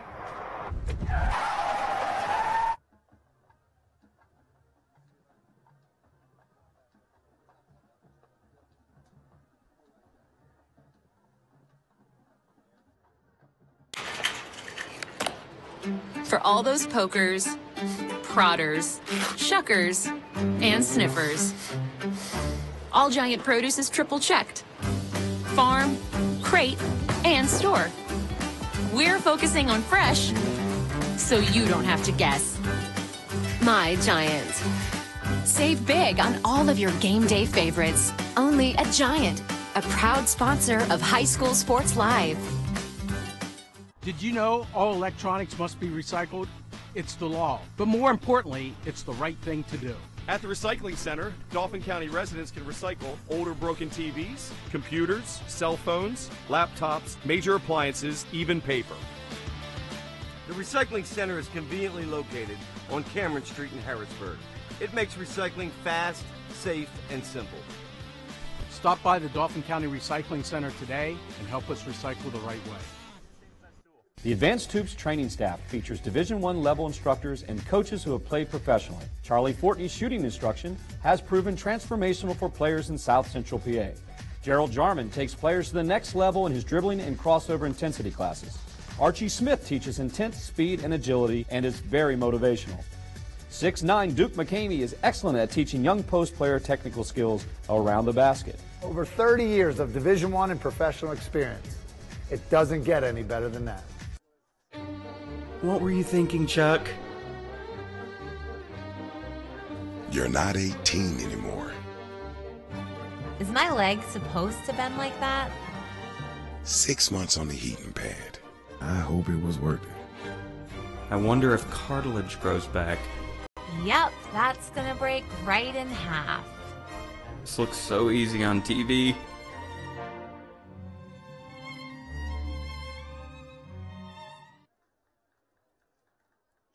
Welcome back. Giant Food Fight champions Central PA teaming up to put an end to hunger. And I mean, Jerome, there's just too many people out there that struggle from hunger. And I mean, it's every one of our parts to do what we can do to fight hunger. And Giant's been teaming up for High School Sports Live year in, year out. And we really appreciate the Giant Food Fight champion and Central PA Food Bank teaming up to really just put an end to hunger. Let's look at our first half stats and inside our numbers.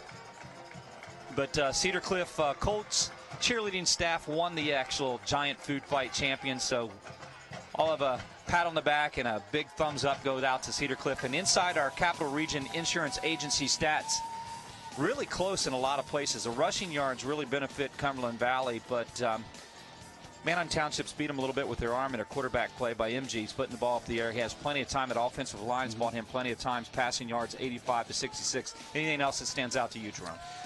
You know, the turnovers are equal. You know, you want to keep those downs. But other than that, I think you're seeing two pretty equally even teams. Cumberland Valley, they do have the 2 penalties for 20 yards, and Manheim Township has been penalty free. So again, both of these teams, what you see on the stats is the product of good defense. Very good scheme, very solid tackling, and neither of these defenses are given tons. So again, you're going to see in the second half which team makes the best adjustments that are able to get them where they need to be. Both teams are where they need to be. You know, it's a 7-point game. Well, Manheim Township will have the ball in the second half. Cumberland had it in the first half. Both teams had 4 possessions. Manheim Township scored on 50% of the possession. I do like what I saw Cumberland Valley do kind of late in the second half, and that's starting to look at Charlie Ketcher's side. Yeah, and again, if I'm the coach and I look at that situation, and if I see that Manheim Township is going to go one-on-one with Charlie Ketcher, I'm going to him. You know, getting the ball to him as much as possible. They have a lot of talent on the offense with Jake Palmer. You know, he's a guy that we know can do it, but when you get Charlie Ketcher involved also, it just gives you so much more diversity in that offense, and you can do so much more. Now you have a deep passing game that you can go with a 6'2", 200+ pound receiver that can get upfield with ease. Well, we'll be having our second half coming up in our District 3 6A finals. Manheim Township 14-7. More right after these messages. Come join 2-time CMA Songwriter nominee Win Varble, who penned Brad Paisley's Waiting on a Woman and Daryl Worley's Have You Forgotten. Also, artists from Sony, Hannah Dasher, and Kendall Marvel, who has written hits for Chris Stapleton, George Strait, Jamie Johnson, and Jake Owens, and many, many, many more on January 20th at the Conference Center at Central Penn. Tickets on sale now at Invicta Entertainment. Don't miss this great night as Nashville's best come to town to tell their secrets behind their great songs. Hi, sweetheart. Hey, YouTube, it's dinner time. When Marcus and Michelle were starting their family, they came to the Pennsylvania Housing Finance Agency for their home loan. We're proud we could help Marcus, Michelle, and Mia. If you're looking for an affordable home loan or refinancing option, give us a call. We offer down payment and closing cost assistance too. Call us weekdays 8 a.m. to 5 p.m. or check our website. We're the Pennsylvania Housing Finance Agency. We help home ownership dreams come true. The Advanced Hoops training staff features Division I level instructors and coaches who have played professionally. Charlie Fortney's shooting instruction has proven transformational for players in South Central PA. Gerald Jarman takes players to the next level in his dribbling and crossover intensity classes. Archie Smith teaches intense speed and agility and is very motivational. 6'9" Duke McCamey is excellent at teaching young post player technical skills around the basket. Over 30 years of Division I and professional experience. It doesn't get any better than that.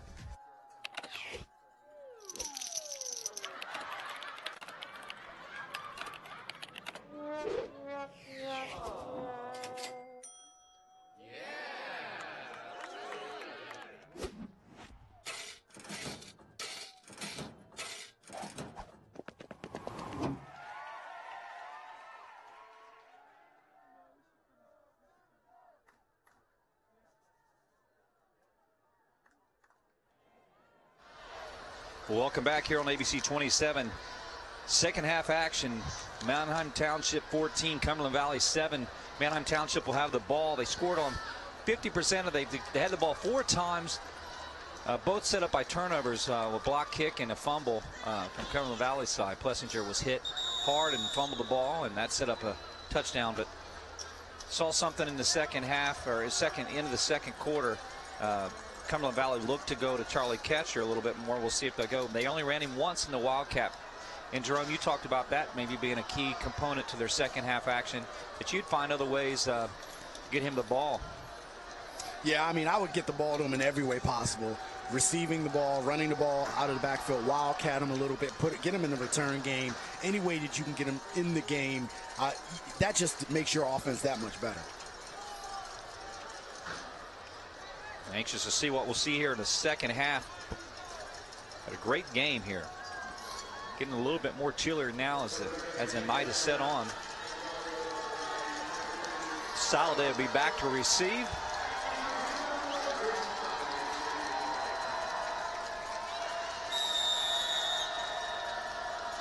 Kissinger set to kick. Saladay take the ball about the 3-yard line, crossing over the 10. Crossing the 30-yard line, and he'll be drug out of bounds. And then I don't know, there'll be a flag. Looks like a little late hit after. I know Manheim Township sideline wanted the flag, but Jake Hart will make the tackle, and there was a little extra shoving, chipping this out after the play. Now look at Charlie Catcher, 3 catches in the first half for 66 yards and a touchdown. Yeah, and again, you get him the ball. I mean, he's big time, man. He's a big time player. So you definitely want to get him active and in the game.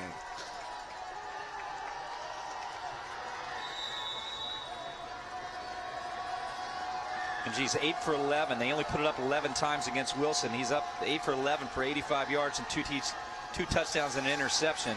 MG will keep it himself. And Jake Hart come up to make the tackle. And I'll tell you, what we've seen from Cumberland Valley is they've been able to keep MG pretty much in check as far as running the ball. Right. He carried 11 times last week for 106 yards and actually 3 touchdowns in the win over Wilson. Tonight he has been contained, Jerome. You are correct. Ball be on the 37, 2nd and 7.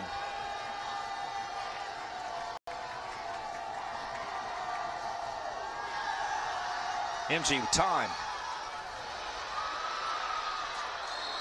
That pass will be complete to Brett Benjamin.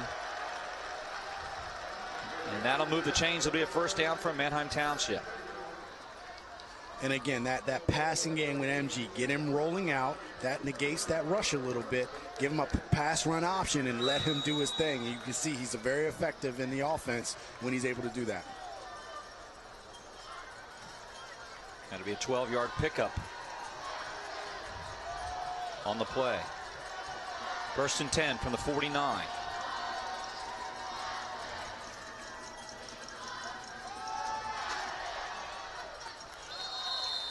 Hurst will carry. Cameron Hurst will get his first carry. He'll go left side, picking up 1 for Manheim.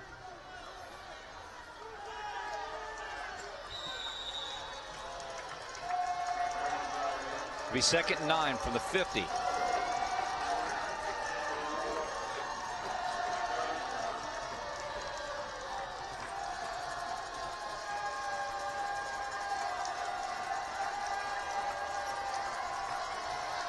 He trips receivers to the left and a single receiver to the right side. Saladay with the carry left side, crossing the 45. And that was run into a sea of red. One of the better games for Saladay, right up the gut, following that offensive line and getting some big yardage. He'll pick up 7 on the carry. He's carried 10 times tonight. And again, you get a good view, the blocking up front. Oh, man, following big number 79, Patrick Clunan, 6'6", 300-pounder up front, pulls and makes a good play from that tackle position. Patrick Clunan has just opened up holes tonight all night.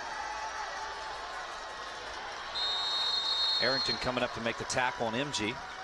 6th play of this drive.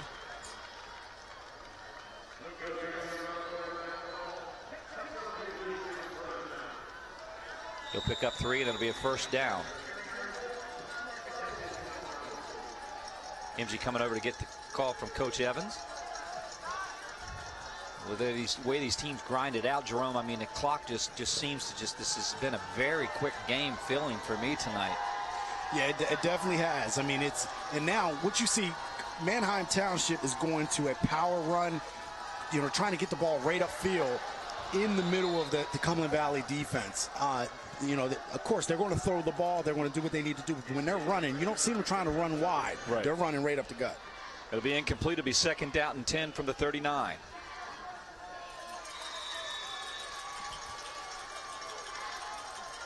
Just overthrew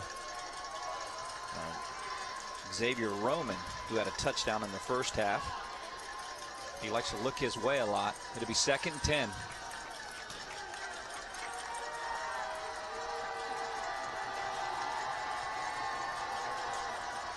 Saladay left side.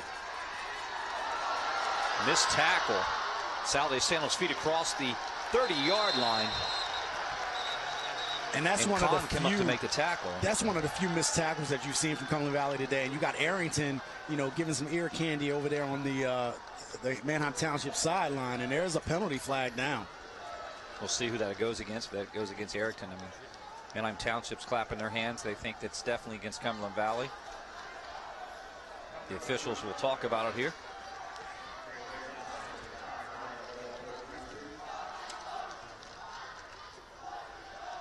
That'll be face mask. So they'll add 5 more onto that. I tell you, it's been a very impressive drive by Manheim Township right now. I mean, they're playing some good football coming out. And again, they're coming out with a lot of fire right now. You get a chance to see Saladit. You get the face mask penalty right at the end by number 26, Zach Snow. Inadvertently gets a hand in that face mask. And I think Xavier Roman got by with a hold on Palmer on that left side. Saladit right. Crossing the 20. Just shy of the 15.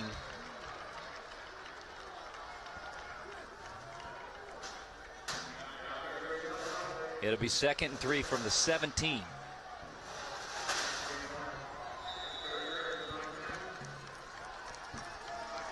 Ninth play of this drive. 2nd and 3. Well, they'll just chew clock up. They're so similar to Cumberland Valley in this way. This is where you call it MG time. Trips receivers right side, single to left. He's going to keep it. MG crossing the 20-yard line. He'll be stood up. And you called that, Todd. Right there. Get the ball into your playmakers. Let him do his thing. Again, Cumberland Valley's doing a good job defensively against MG, not allowing him to really get loose in the running game. Right. He only had 24 total yards in the first half, which is very shocking. He had 106, MG did last week. Saladit has 13 carries for 55 yards. Well, on the season, he's over 400 yards plus yards rushing from the quarterback position to go along with 1,500 yards passing. 22 touchdowns and 5 INTs. So he's been very productive on the field and offensively for Manheim Township. They like to change it up a bit and go with Hurst around the left side.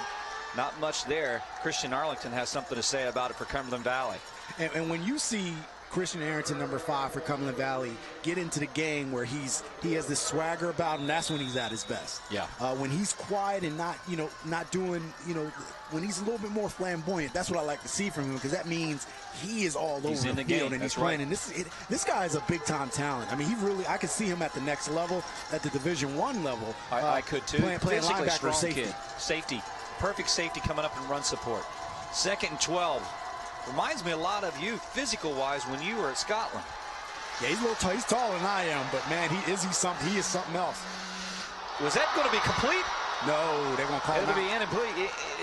It'll be out of bounds. I mean, I'd like to see this one more time. Plenty of time. They rolled MG to the left side on Palmer's side. Palmer was in coverage, and that'll be incomplete. Well, I'll tell you, the official was right on the scene, so you would think that he had a better view than we did up here. But if we can get you see Palmer defending on that side. Take a look at this one more time. All he needs is 1 foot down. I'm telling you what, that looked like a touchdown. He's right on. Maybe he's right on that line. If he's on the line, it's out. If it's on the line, he's out. Our Invicta staff is all over this. We really appreciate the camera work out of these guys all season long. MG in the end zone, touchdown, Manheim Township. No, they're going to call it. They said he was out of bounds. There's going to be a lot of argument from the far side. Cameron Hurst, let's see, it looks like he bobbled the ball. Would be incomplete. Good call by the officiating staff. He did a good job. He did a great acting job from where we are in the booth. Let's take a look at it, Jerome. Yeah, again, it looked like he had the ball and then he dropped it. Came out. He got to pull that in on the first time. You get those double hits. Very good drive, very good defensive effort from Cumberland Valley, shutting this drive down for Manheim Township and maybe holding him for possible 3. 33 yards away. It's up and it's no good.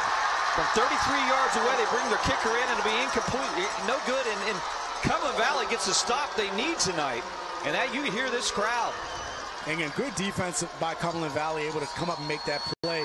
This was a really impressive drive by Manheim Township, being able to sprinkle in, running past. They were very balanced on that drive, get all the way down in right at the 20-yard line, and they cannot capitalize and get any points. That's a big win for Cumberland Valley. That's a big stop for Cumberland Valley. That was 33 yards away. He had plenty of foot, just pulled it left. Rodenberger's kick just went left. It'd be 1st and 10 from the 20 for Cumberland Valley. You could hear that Eagles crowd get behind him. Palmer. Or excuse me, Whitmer, the fullback, 9 carries in the first half. Well, he's put together, isn't he? I mean, he's a barrel. He's low to the ground, but he man, looks exactly like a fullback should. Yes, he does. 2nd and 7. I wonder if he had a couple pretzels and a dog before the game. Catcher spread out left here. McCoy in the slot. Give to Palmer. Palmer right side. There was nothing to be done there. Left side, we called him named James Starr today, come up to make another big play. He gets in the backfield so much for Cumberland Valley. I mean, he's something else, man. And he's definitely hard to block.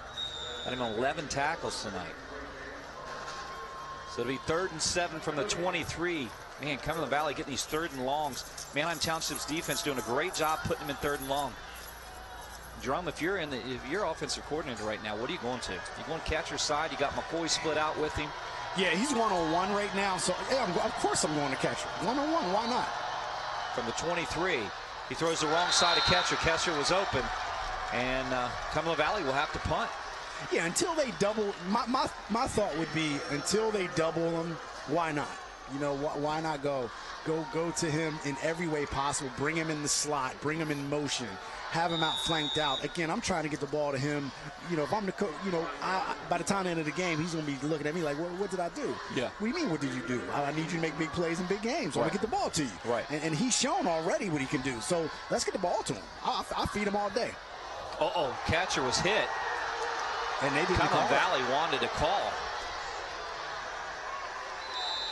Yeah, the one thing I will say, Todd, is this game is getting a little testy. Not only on the field, you see the fans in the crowd. Cumberland Valley, the fans are not happy about what happened. They wanted a penalty. Right, Cameron Bender was on the return. Let's take a look at it. Here's catcher, does everything. He's punting.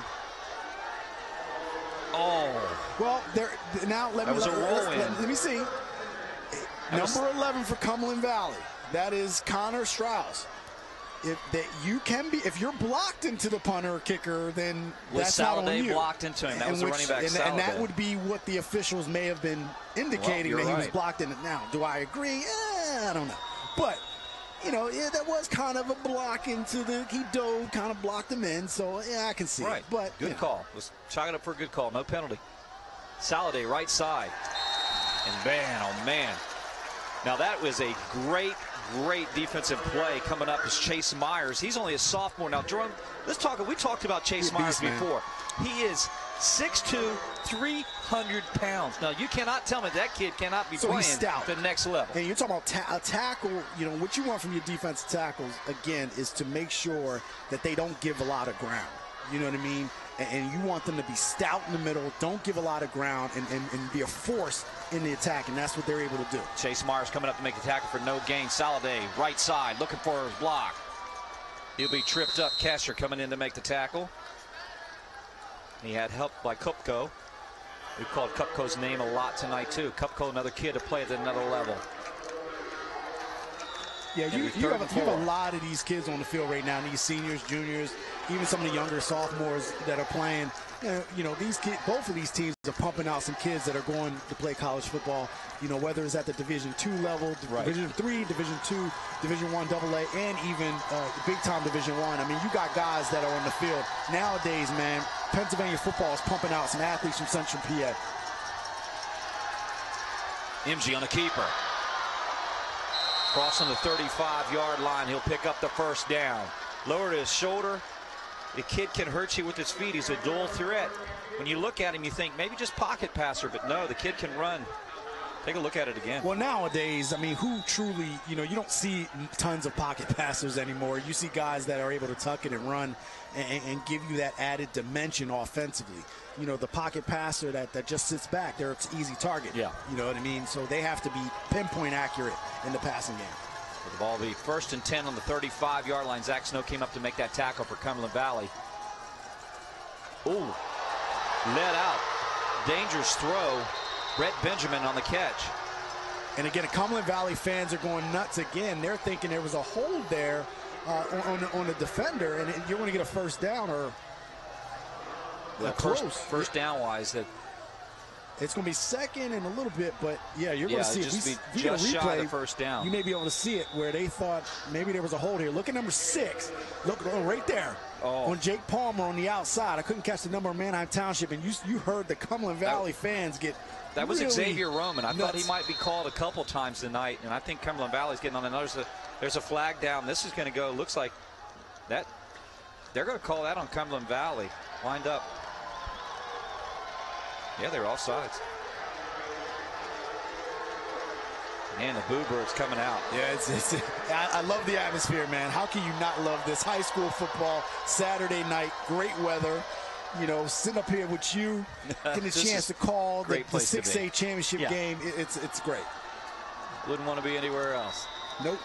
You got the Hershey Park rides lit up tonight. Roller coasters lit up. Beautiful place to play football. PIAA, the District 3. Soliday left side, cross the 20. Breaks a tackle.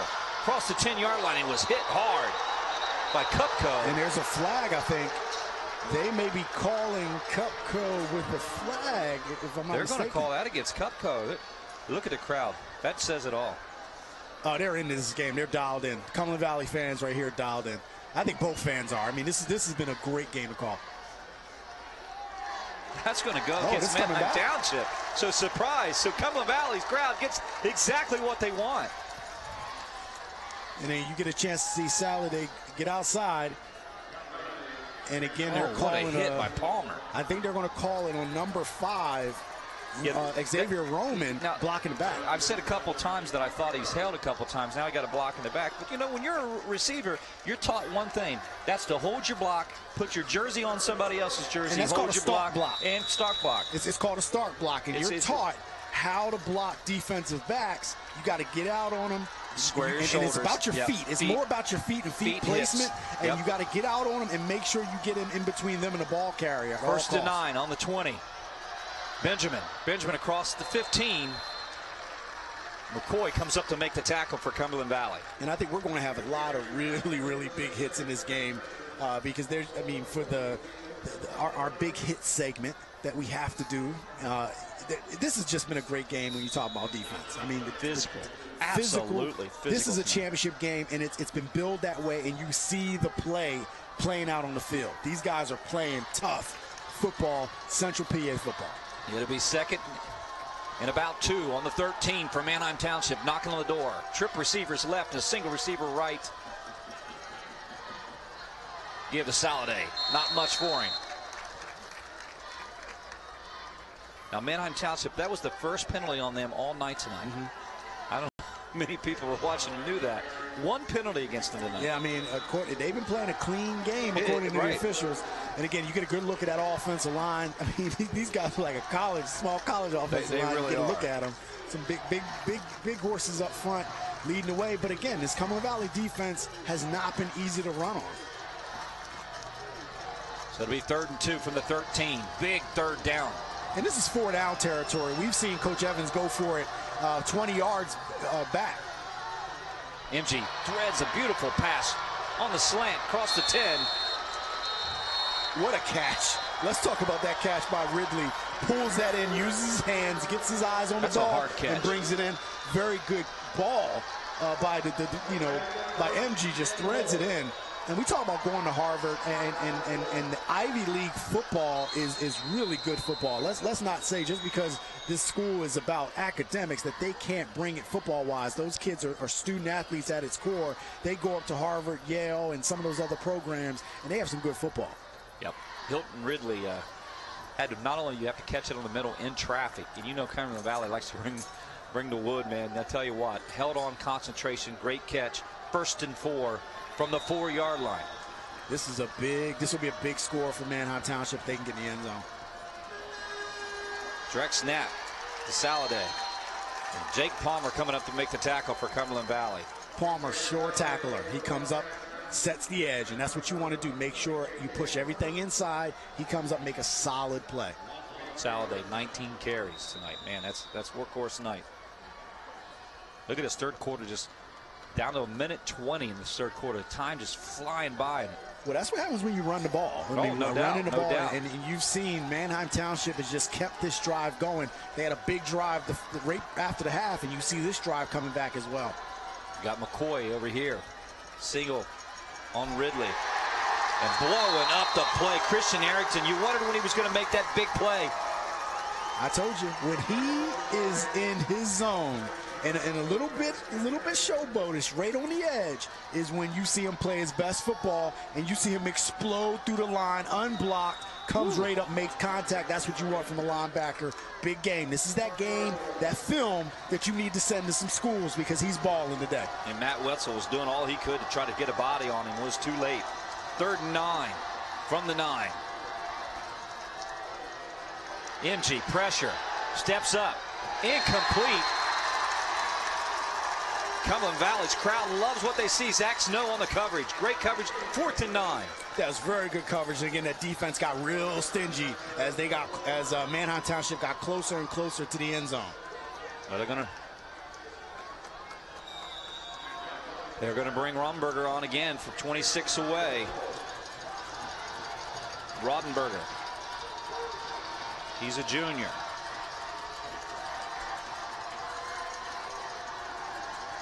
Snap, so down, up, and that's good. They'll put 3 on the board. 17-7 Manheim Township here on ABC 27, and we'll be back with more after these messages.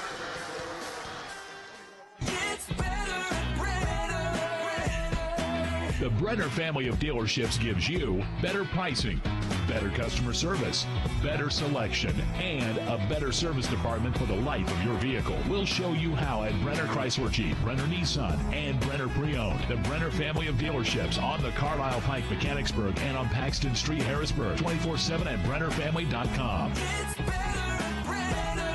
Serving Central PA for over 95 years. Well, it's time to vote for Mr. PA football. Coaches, sports writers, vote year in, year out. MrPAFootball.com for more information.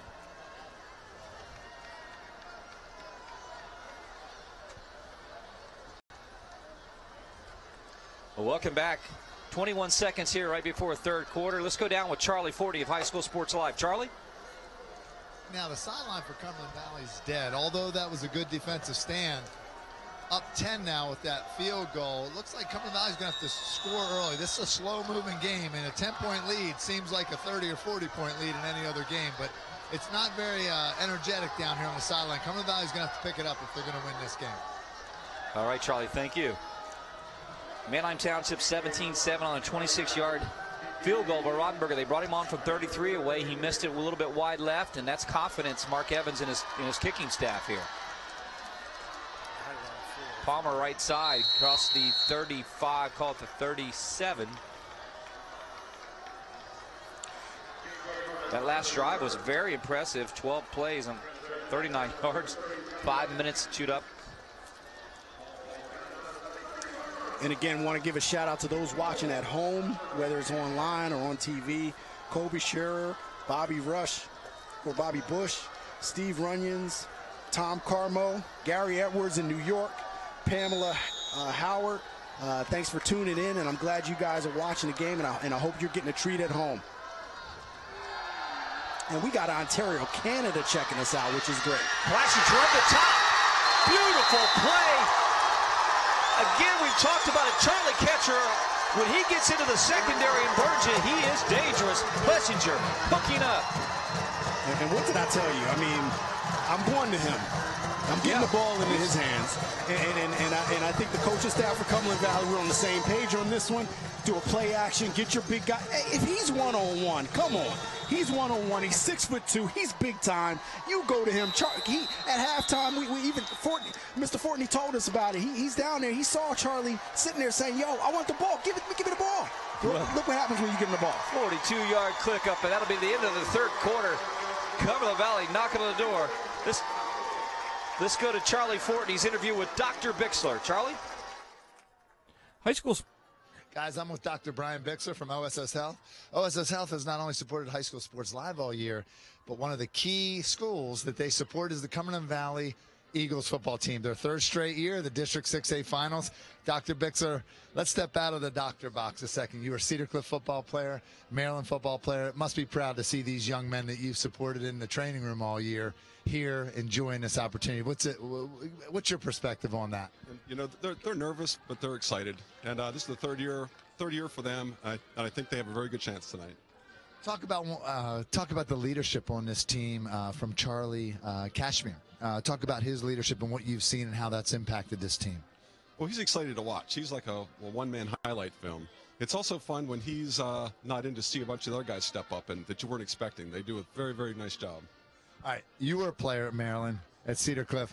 Can you compare this 6A championship to anything you experienced as a player? What can you compare it to? Nothing. I've never been involved in anything this big. Back in the day, we did not have playoffs. We did not play past our last game of the year. It's fun for me to be a part of because I've never experienced it as a player. Did they have leather helmets? No, just kidding. We had face masks and everything. Yeah. All right, talk about Osa's Health gets around. I mean, you guys support schools all over South Central Pennsylvania, from York to the West Shore to the East Shore. Talk about some of that support.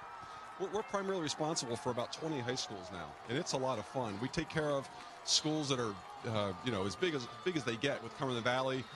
It's also a lot of fun to go to a place like Camp Hill, where you watch the crowd walk across the street from the community. We also support smaller schools like Newport, where they actually bring chairs and align them. It's like a lot of fun to be a part of.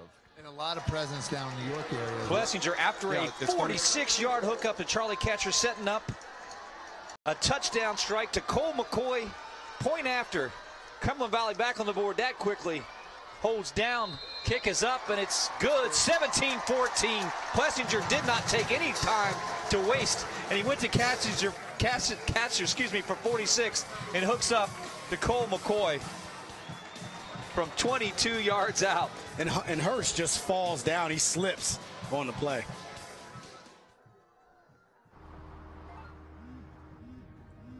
Do you want to answer that? Nah, I never with a kid in the car. It's okay. I'm not here.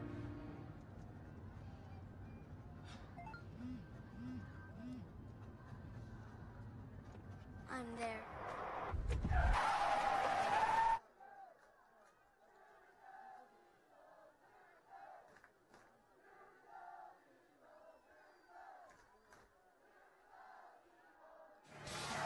I tell you what, Jerome, you can talk about it, but this was set up by a catcher play. This Plessinger, he's not a bad quarterback. He throws a great ball, but as you said, defender falls. Yeah, he fell. Position-wise, he kind of lost a little bit of where he was on the field. Number 11, Hurst, but Plessinger puts the ball where he needs to put it, and again, Cole McCoy comes up and makes the play. So everything was started by number 2, Charlie Catcher, getting that big gainer, and then coming back with McCoy in the touchdown. Well, Plessinger was 5 for 8 for 132 on that, and he has 2 TDs.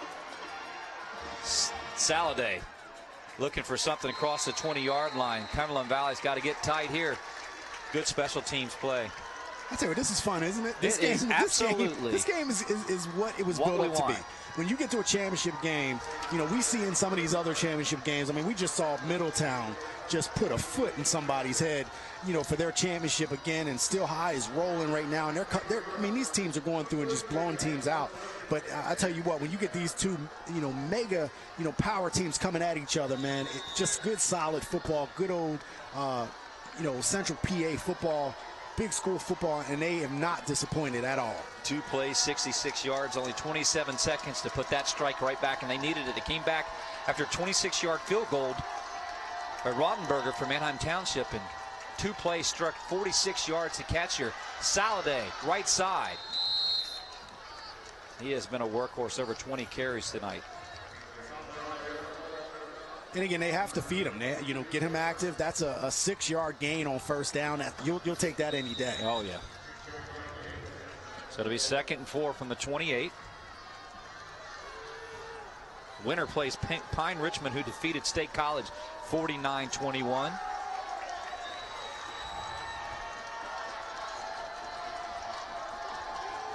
So MG will go under center, help twin receivers. 2 receivers here, split left. Saladay will get to pitch. Catcher misses a tackle across the 30, 35. Flags down in the secondary. 2 flags come in. We'll have to see what happened here. Getting chippy up here a bit. Well, that's probably going to go against Cumberland Valley. I think we're going to get a hold first, and then you're going to get an unnecessary roughness penalty, so they may offset. Might offset, so, okay.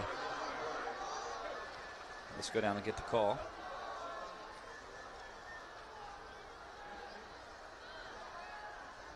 Referees will talk about it.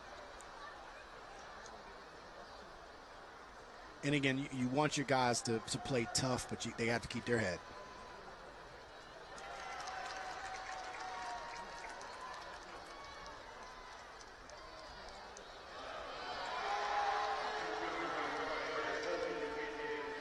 Well, it'll be holding, and it'll be a personal foul against Cumberland Valley. And I think they signaled that against Charlie Casher. Late hit, Harry. We'll see. So we got to see. We don't see where the hold is per se.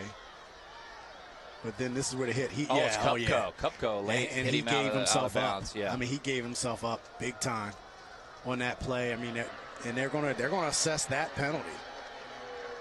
Boy, that's a tough call. They're going to assess that one. I mean, a tough penalty to have in this situation if you're Cumberland Valley fans. Cupco coming lately to hit him clearly after he was out of bounds.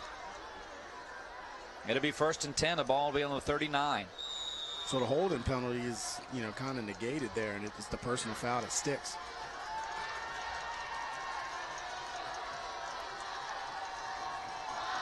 And an automatic first down. Long snap, or cadence. Saladay, right side.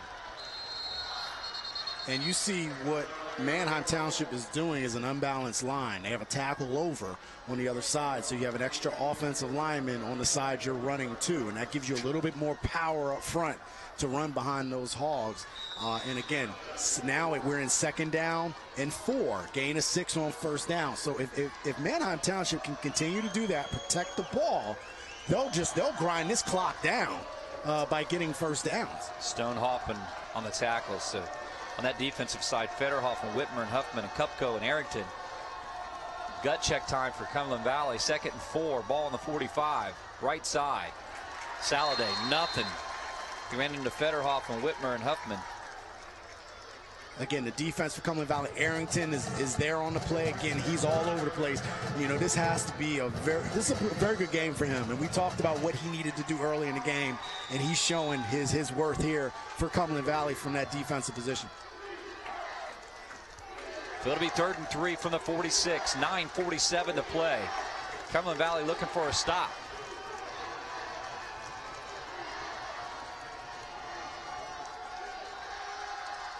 Plenty of time for MG.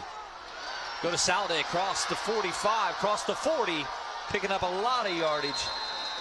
And a 1st down, and the crowd going crazy on the Manheim Township Blue Streak side. And again, MG just doing what he does best. He sits back, surveys the field, delivers the ball to Saladay, one of his playmakers. Get a good look at that. Manheim Township crowd, they are zoned in as well into this game. Just good football right now. We're seeing 2 teams giving everything they have on the field. Well, down on the Matt Wetzel is down, the down Manheim Township Blue Streak player. We'll be right back here on ABC 27 with more after these messages. High School Sports Live has a great opportunity this winter for area businesses to team up with High School Sports Live and get exposure during big basketball and wrestling rivalries. Imagine your company having commercials or a big game feature like Player of the Game, Halftime Report, or Play of the Game. Thousands of fans all over the 10-county region will be exposed to over 25-plus broadcasts. Call High School Sports Live Director Charlie Fortney at 717-592-8616 to discuss opportunities. You will be amazed at how effective this can be, and you'll be part of helping high school students get exposure while being featured live on TV. It's a win-win. Call today, 717-592-8616. Well, welcome back, 17-14 Manheim. Look at the 23 carries for Saladay, just under 100 yards. He's 92 yards on the carry. We expected that this kid has been a workhorse all year for Manheim Township. 9:19 to play. MG on the keeper, up the middle. Stone Huffman come up to make the tackle. And again, with those two, you know, they keep the ball in their hands. We talk about Cumberland Valley and their ball control. You're seeing the Manheim Township offense have their ball control and their version of it. And that's, you know, running the ball, tough running. And when you throw the ball, you survey the field, you got a good quarterback in MG. I mean, this kid is good. He's not, you know, going to Harvard just because he's going there because he can also play football. And, you know, you're seeing him put on an exhibition, so they want to keep the ball in his hands and Saladay's hands. Fumble. And it looks like a great heads-up play by MG. And that's what you don't want is a situation where you're going good. Now the down and distance favors Cumberland Valley. You're at 3rd and long. Cumberland Valley can do a little bit more as far as defensively what they want to try to do to see if they can stop this Manheim Township team. Boy, this is when they bring Cupco and Erickton. And the pressure, 3rd and 8. Yeah, Arrington blitzes. I mean, he comes out there like a cannon from that linebacker position. Luke MG rolling, keeping himself left side. Cupco coming up to make the tackle. He didn't get there. It'll be about 4th and 2, looks like, from where we are, our vantage point. And I think it's 4-down territory. I know no doubt. Coach Evans has been going for it pretty consistently in this area of the field. Yeah, it'd be a 47-yard kick from this spot, so it'd be a little too far. I mean, you could go swim kick, try to pin Cumberland Valley back, but at this point, state is the district championship game. Let's try to go for it if you're Manheim Township, and if you're Cumberland Valley, the crowd's getting going. They want to see if they can stop them. That'll be 4th and 2 from the 30 for the Blue Streaks. Trips receivers to the far side. Single receiver here close to the screen. MG over at the top has a wide open receiver. He'll catch it, drop down to the 10-yard line. And I'll tell you what, if MG would have put this further out, this would have been a touchdown. Right? I don't know who was on coverage. Was it catcher? Somebody fell down on that far side. Cole McCoy on the coverage. Yeah, it like Cole McCoy may have fallen. He falls down or stumbles, but if this was out there, this would have been a touchdown. Yeah, if you let him a little further, that's Hilton Ridley coming up making big plays tonight when he's needed.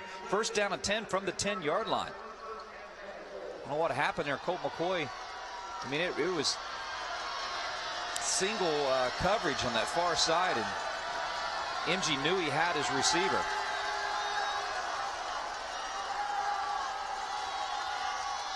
Right side, Saladay. Saladay walks in, touchdown, Blue Streaks. And I'll tell you, that was just a well-designed play. Good blocking up front. Saladay has turned it on. Cumberland Valley bottled him up for most of the first half, and you're now seeing him breaking those runs. And that's what's so big about sticking to the running game, because you never know. You got a good back.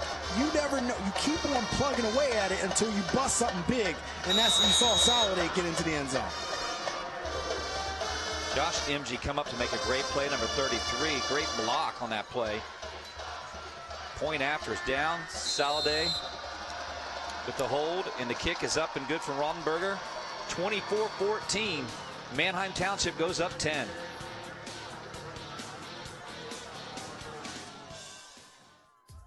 At Pizza Hut, our original pan dough rises fresh every day, making it crispy on the outside, soft and chewy on the inside. And now you can get our original pan as part of the $6.99 any deal. That's 2 medium pizzas with any toppings, any crust, any specialty for just $6.99 each. Only at Pizza Hut.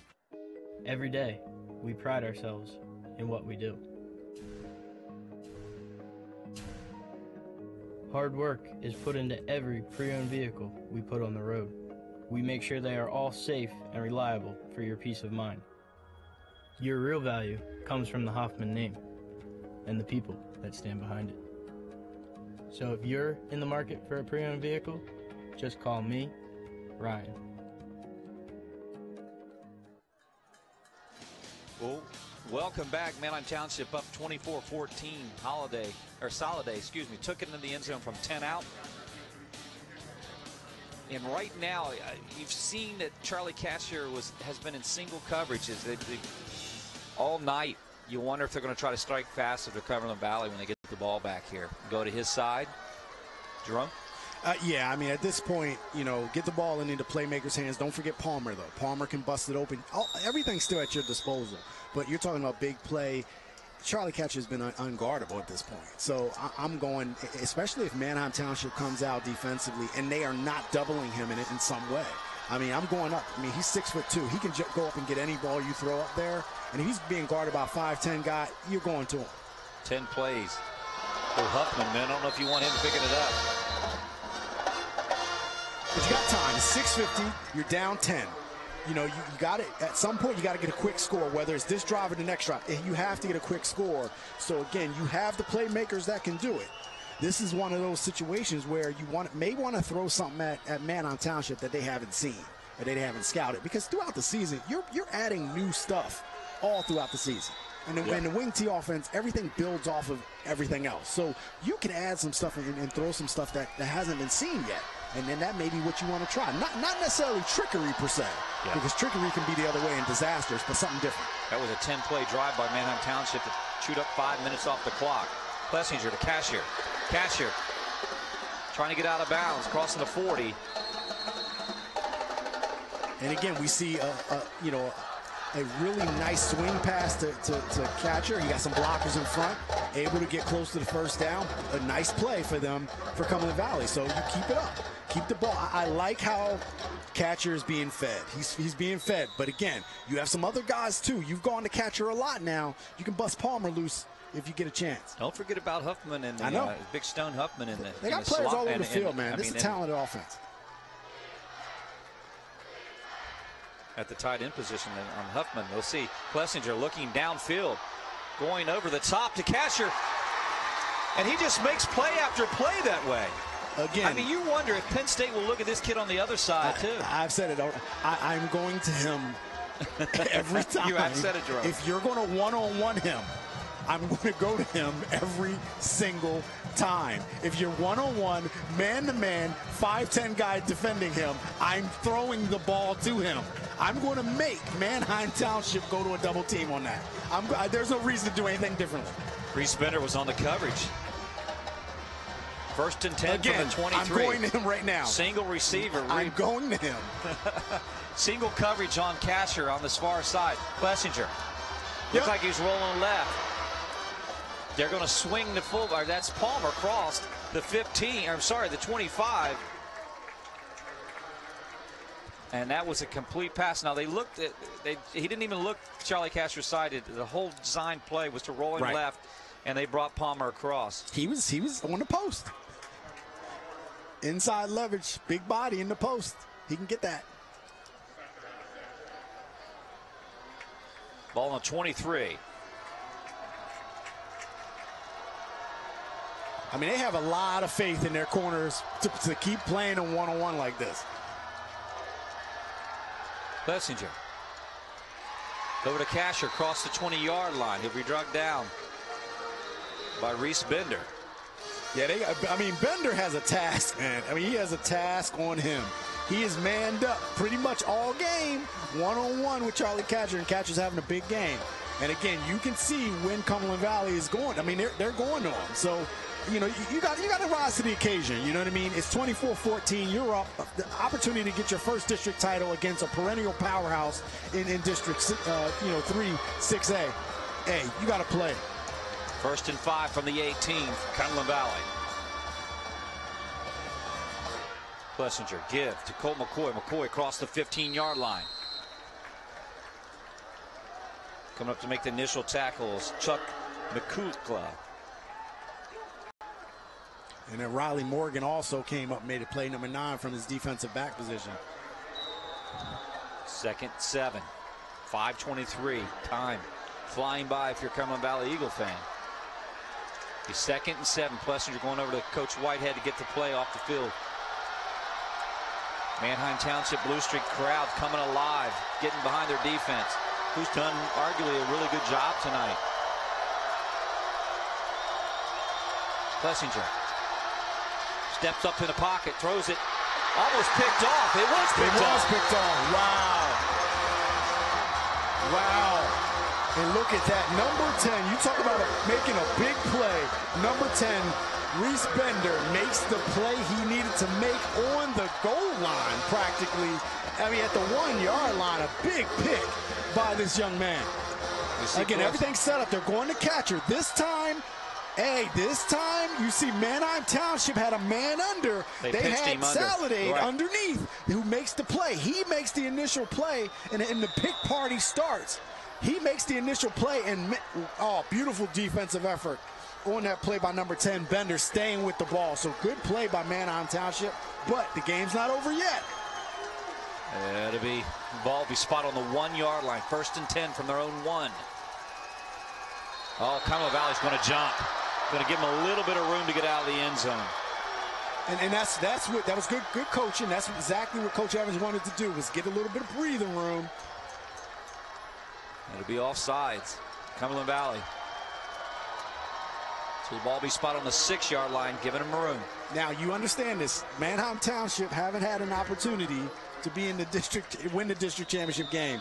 I tell you what, this will be huge for this program if they can pull it out. In Cumberland Valley, they want to get number 14. They're here again, and they want to make sure that they win this one.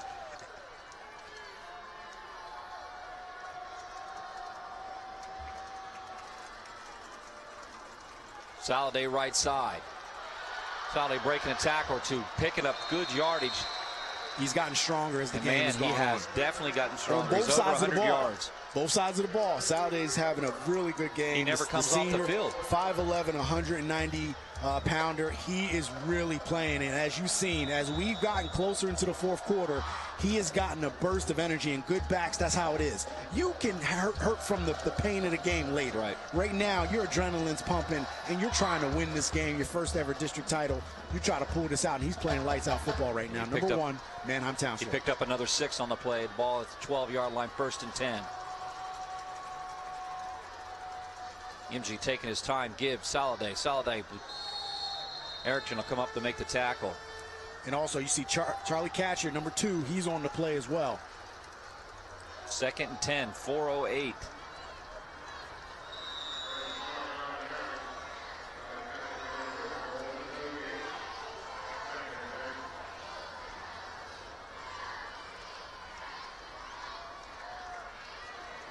.352 to play. 4th quarter here, 2nd 10.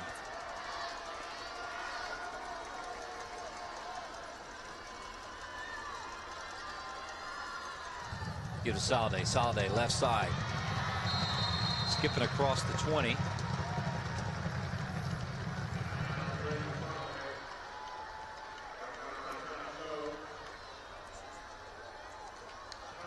Look at the first downs tonight. Manheim Township with 18, Cumberland Valley with 12. It would be 3rd and 2 here. It's the ball control. When we saw, first half, Cumberland Valley kind of led the ball control numbers. Manheim Township came out and took over this game with ball control. They had these long, sustained drives, and they turned them into points. MG taking his time.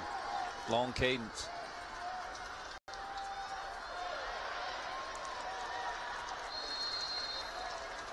So Cumberland Valley get the ball back. They'll call timeout. A good defense. Yeah, definitely. Came up with the stop they needed. Very good defense. Well, we'll be right back on ABC 27 with more 4th quarter action after these messages. The Advanced Hoops training staff features Division I level instructors and coaches who have played professionally. Charlie Fortney's shooting instruction has proven transformational for players in South Central PA. Gerald Jarman takes players to the next level in his dribbling and crossover intensity classes.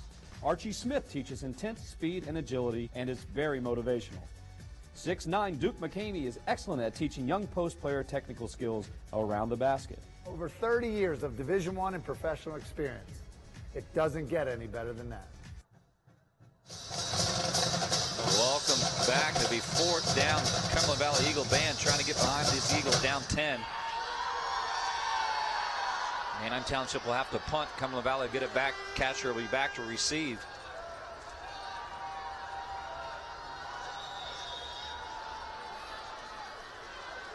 Catcher almost made a great play, actually, on that interception. He got a hand on it in the end zone right about the 1. They'll get the ball back. 2:52 to play here. District 3 6A championship.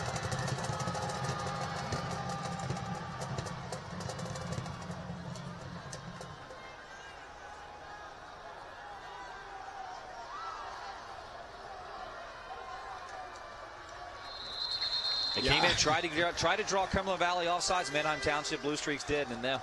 I was wondering. I'm like, hold on a second. You going to go for this? I mean, deep in your zone like that, but they were trying to draw Cumberland Valley off. I was like, Coach Evans, where man, the ball you was. are bold. I don't know if I've seen that. I was like, that. I was about to say, Coach, you are bold over there.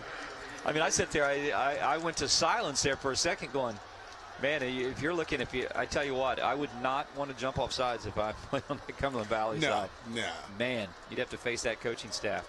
Absolutely. You definitely don't want to do that at all. So, again, I mean, this has been a great game and a great season, having an opportunity to bring football, Central Pennsylvania, showcase the football talent we have because it's big and it rivals anywhere. Philadelphia area or out west.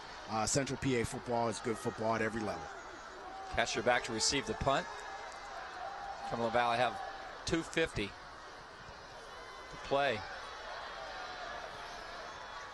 He wanted to come up and get it, but it'll fall down at the 45. And you know what, Jerome? You know what time it is? I think it's time. What time is it, Todd? It's time for the hit parade. And today we have had some really good tackling, and this is my favorite part of the day. I mean, Palmer gets. I mean, he just gets demolished by my man over there. Big number 64, Starr does his thing. And then you see catcher has to get involved. I mean, number 2, you can't have a hit parade without number 2 in the game coming up and making hits. And then Arrington, he's having a game, and then that one right there. Oh my goodness, that was pain right there. Well, it'll be 1st and 10 from the 46-yard line. Plessinger pump fakes to Catcher, looks over the top to Palmer, almost intercepted. Almost coming up to make another play almost was Reese Bender. It'll be 2nd down and 10. Let's go down to Charlie Fortney of High School Sports Live. Charlie? Guys, I'm with Taylor Whitehead, the coach's daughter here, and a bunch of the coach's friends here. They're excited. They still believe they have a chance, guys. They still believe their Cumberland Valley Lady Eagles have a chance. All right, it'll be 2nd and 10. Ball on the 46-yard line.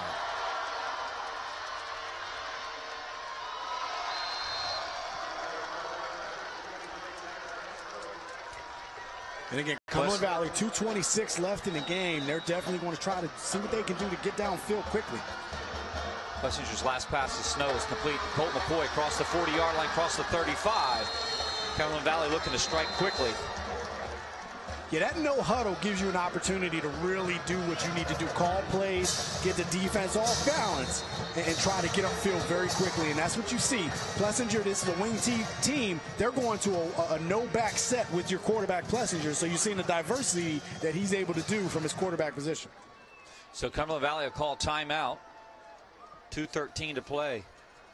They're showing you that no huddle. They strike fast. I mean, they come back. They can put it in the end zone.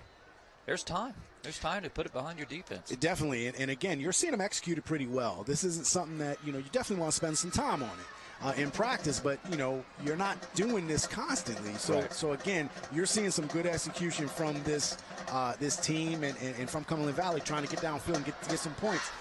They're now fighting against not only Manheim Township, but the clock. 2:13 and they're down 10. So they need 2 scores. They don't need just 1. The band trying to charge the Eagles up here tonight. District 3 PIAA 6A District Championship. Everything we expected here tonight. Just hard fought, physical.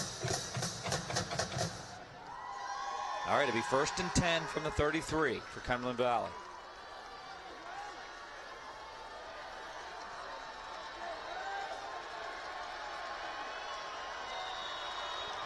The Cumberland Valley offensive line's been called upon all year long. Plessinger. His pass is caught by Connor Strauss. Got him impressed with Plessinger sitting back there like a pocket passer. They picked up 9 on that play. 156. Plessinger, Stone Hoffman across the 20. And that'll move the chains. It'll be 1st down, Cumberland Valley. 152 count. Plessinger making the double play calls from the line.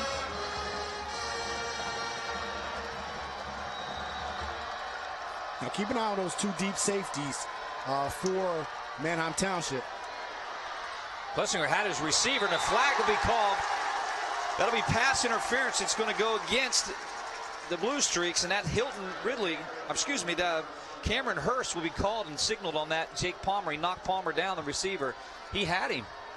Yeah, it definitely had him, and I think that was Zach Snow on the play that was out there for Cumberland Valley trying to catch that ball, and it looked like he was a wheel route. It was a wheel route. And it caught the defender. Those are hard to defend sometimes. So, again, you try to get there and get where you need to get to and get in place. Oh, wow, they're picking that up. Okay. They wave it off.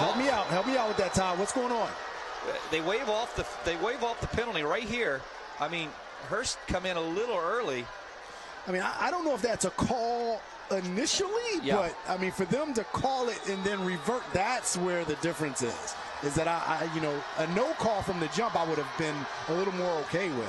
It was Zach Snow that was the intended receiver, and now this will draw a flag. So Zach, he didn't get the last one, but this one will be a penalty on Xavier Roman. That'll be pass interference on Roman. It'll be 1:38 to play. So they're going to call that on 5.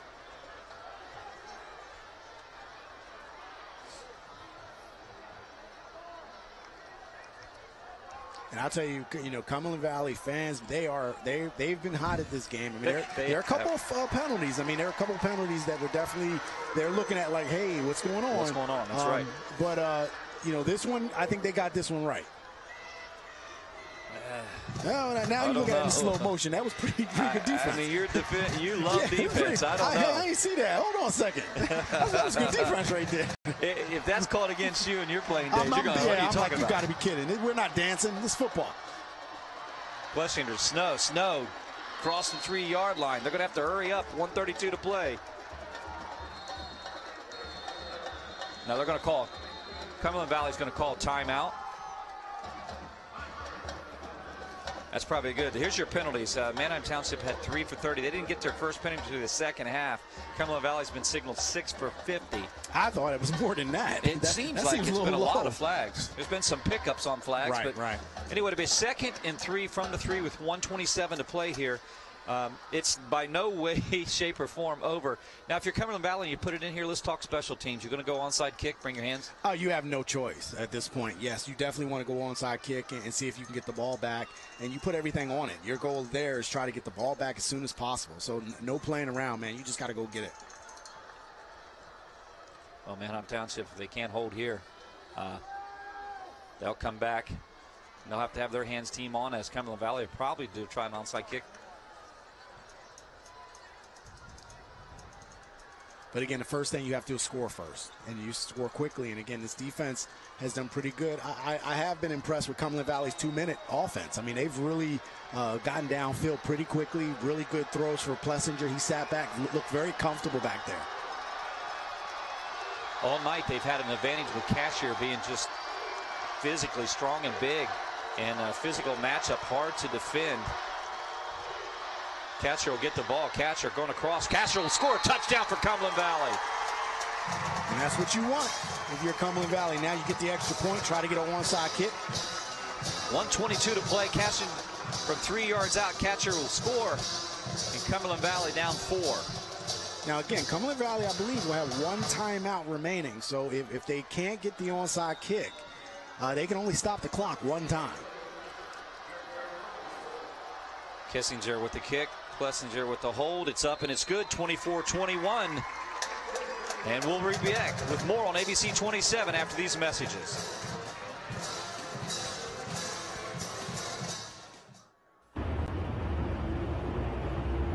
Karen has 459 friends, but none of them made sure she got home okay. None of them suggested she skip the next drink, try a glass of water, or maybe just call it a night. Karen has 459 friends. But tonight, what she really needed was one good one. Well, welcome back. Cumberland Valley. Cashier just scores from 3 yards out, make it 24-21. He'll do all the kicking duties now. From this point on, let's see if he can nail this onside kick, if this is what Cumberland Valley is set to do, or will they try to pin him deep? Well, again, I mean, I'm thinking onside kick. You want the ball back. It's a 122. You don't have a lot of opportunities to stop the clock. So at this point, you want to get this ball back. So don't be surprised if you see catcher try to get an onside kick here and get the ball back. Well, Cumberland Valley has one timeout. Does Manheim Township as well. Both teams with one timeout. 1:22 to play. Here we go. 8 plays, 55 yards on that last one. That just went right to the quarterback. And that's when you want your best hands, guys, and many times the quarterback is one of them. So again, Manheim Township gets the ball, 1:22. Cumberland Valley only has one timeout, so they can only stop the clock one time. Just didn't quite get the bounce that he wanted. Just kind of That's a rolled hard right thing. into I mean, it is an art form. I mean, you see guys at the highest level that that can't get that kick, and then we saw last week.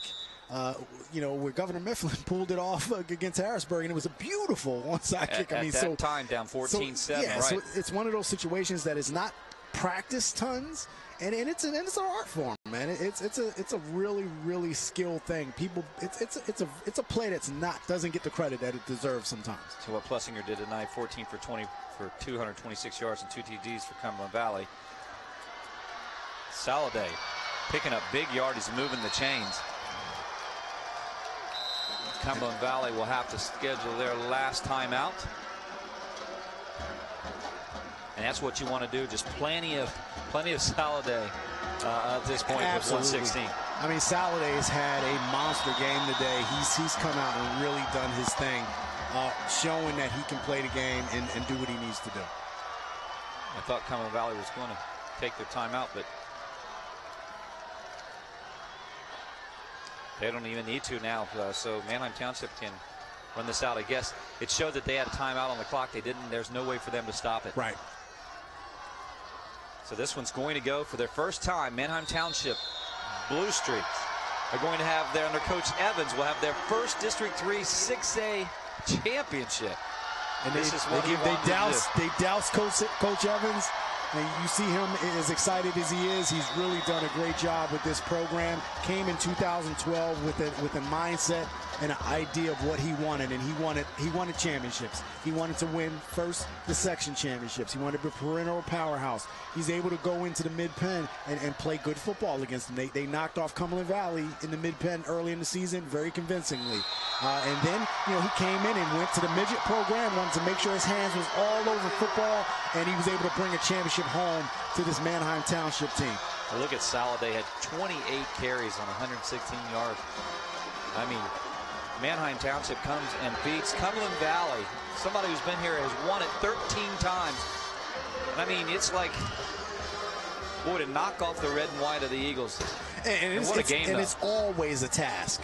I'm sorry, you're not going to ever, I don't think I've ever seen or heard of, or very rarely ever see Cumberland Valley get spanked. I mean, they're a hard out for any club. I mean, the mid-pen conference is always represented well, and especially the Commonwealth Division. But you have to give Manheim Township and Coach Evans and his coaching staff and the fans of Manheim Township a lot of credit for coming in and being prepared. Again, his measuring stick was the mid-pen. Going into the mid-pen and right. seeing him in the districts and saying, you know what, we're losing to them. We got to figure out what we need to do. He made adjustments, and he made his program, got his program ready. And it starts, number one, it starts with the mindset. Number two, it starts in the off-season. What you're doing in the off-season. You get in the weight room, you get in the gym, you have an off-season program that the kids are faithfully attending to. And then, you put it all together. Scheme, coaching, and then you make it happen. And now look at them. District 6A district champs, the second 6A champs, for the district as we've gone. This is the second year as we changed classification, so they pulled it off. We'll be back with more of our postgame. Manheim Township Blue Streaks come away with the victory here in the District 3 6A championship, 24-21 over Cumberland Valley. More to come back on ABC 27 after these messages. At Jeff Giambalvo Buick GMC, we're kicking off the holiday season right with a November to Remember sales event. Drive a 2017 Encore for just $169 a month or a 2018 Terrain just $209 a month, both with no money down. Plus, save up to $12,000 on 2017 Enclaves and up to $15,000 off 2017 GMC Sierra SLTs. Shop today, drive today during the November to Remember sales event at Jeff Giambalvo Buick GMC. Online at jeffgiambalvo.com. What were you thinking, Chuck? You're not 18 anymore. Is my leg supposed to bend like that? 6 months on the heating pad. I hope it was worth it. I wonder if cartilage grows back. Yep, that's gonna break right in half. This looks so easy on TV.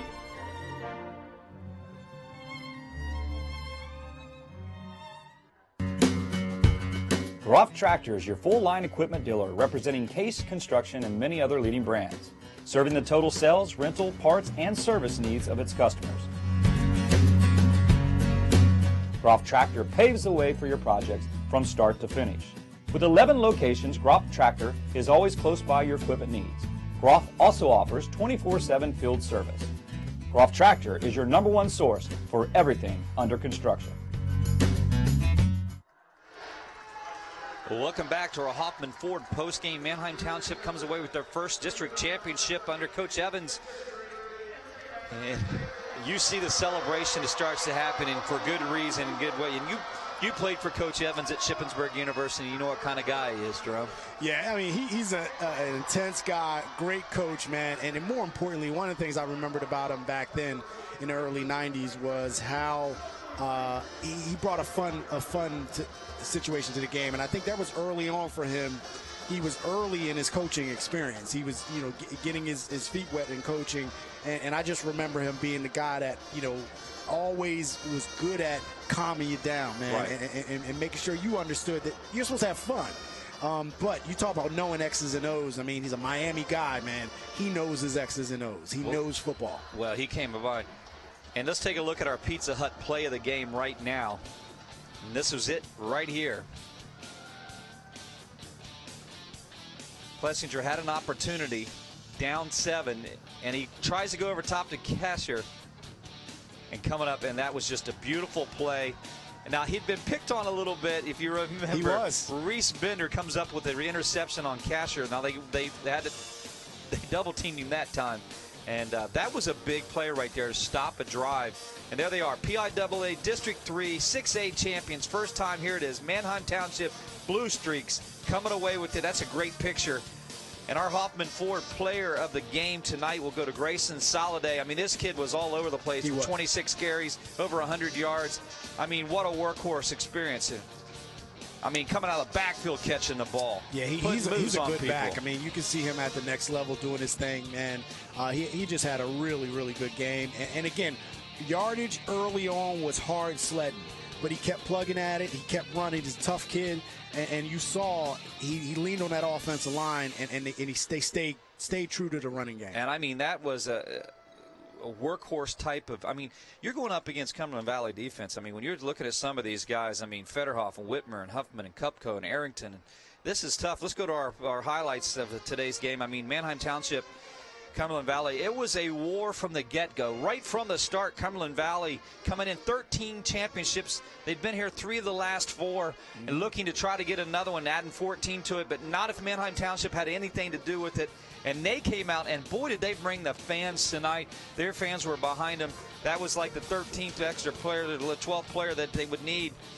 Right there, a fumble set up a touchdown. They had 4 possessions in the first half. That set up Luke Mg. And he went up top early on to Xavier Roman for the first touchdown. And I mean, that right there was a great catch in the end zone. But we want to thank all of our sponsors on High School Sports Live, our Invicta crew, on behalf of Jerome Presley and Todd McCall and everybody that's tuned up this whole football season. We appreciate it. And I just want to give a special shout out to a fan, Joseph, who actually predicted this game going to Manheim Township. He predicted it, and he watched the entire game on Facebook. So Joseph, shout out to you. He called the score. You were on top of it. And for those at home that watch the game, whether online or on TV, thank you for tuning in, and I hope you got a really good treat in this game. Well, another great football season has come to an end. Thanks for everybody that's involved here at High School Sports Live and ABC 27. Our partners, Todd McCall, Jerome Presley, and Victor Crew. Have a great night.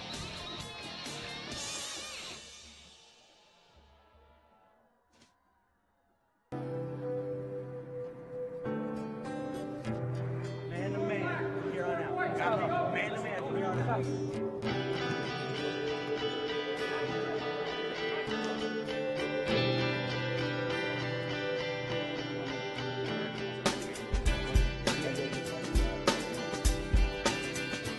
Real serious out there. I know a lot of guys, you know, a lot of your boys are out there dying. It ain't no joke. The grave ain't no joke.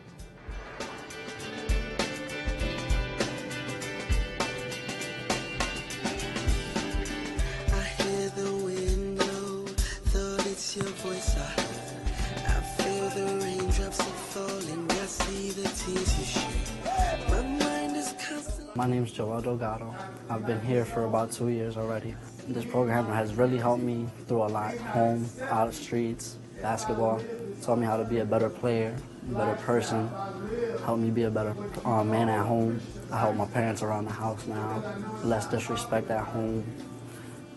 Working, helping my mother pay bills. This program just built me to be a better person and a better man.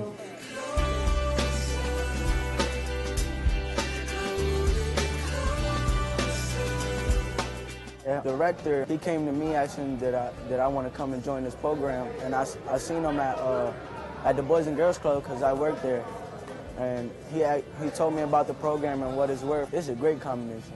Like, I like learning about new stuff, and basketball is the thing I do on the side, but it helps me on just communicating with each other, because really I love doing both things, learning, playing, but I just want to become a great player and just have a great future. And there's a long way to go now. I just got to stick with there might be bad sides, bad places, and good places. I'm trying to take the good path. Met Gerald Jarman a few years ago, and he got to talking to me about three-star program, asked me if I wanted to get involved, and was very excited about the opportunity to work with young men here in Harrisburg and hopefully make a difference, make a positive difference in their lives. I met Coach Jarman, and he asked me to be a part of the three-star program, so we looked at that, and of course you always try to clear your schedule for good things, and got involved, and it's just a great opportunity for anyone to impact lives. It's interesting, when I first heard about the program from the boys, they were talking about the mentoring, they were talking about just being together with friends, they were talking about so many great things that they liked about the program. And it actually took a while before they said, oh, and by the way, we play basketball. I tell you, it's great. You see the young men come in as we begin the mentoring sessions. It's great to see just their development. It's great to be able to develop great relationships with these young men and just see them grow and prosper. A lot of things in the streets just to help y'all out. Can you tell them about it? I got a lot of people that are here. I got into it, so I hope they learn something from here, the same way I did last year. You see any changes in them? So far, yeah, a lot. Lots getting jobs, stopping a lot of things, becoming better people in here, better friends. It's helping us.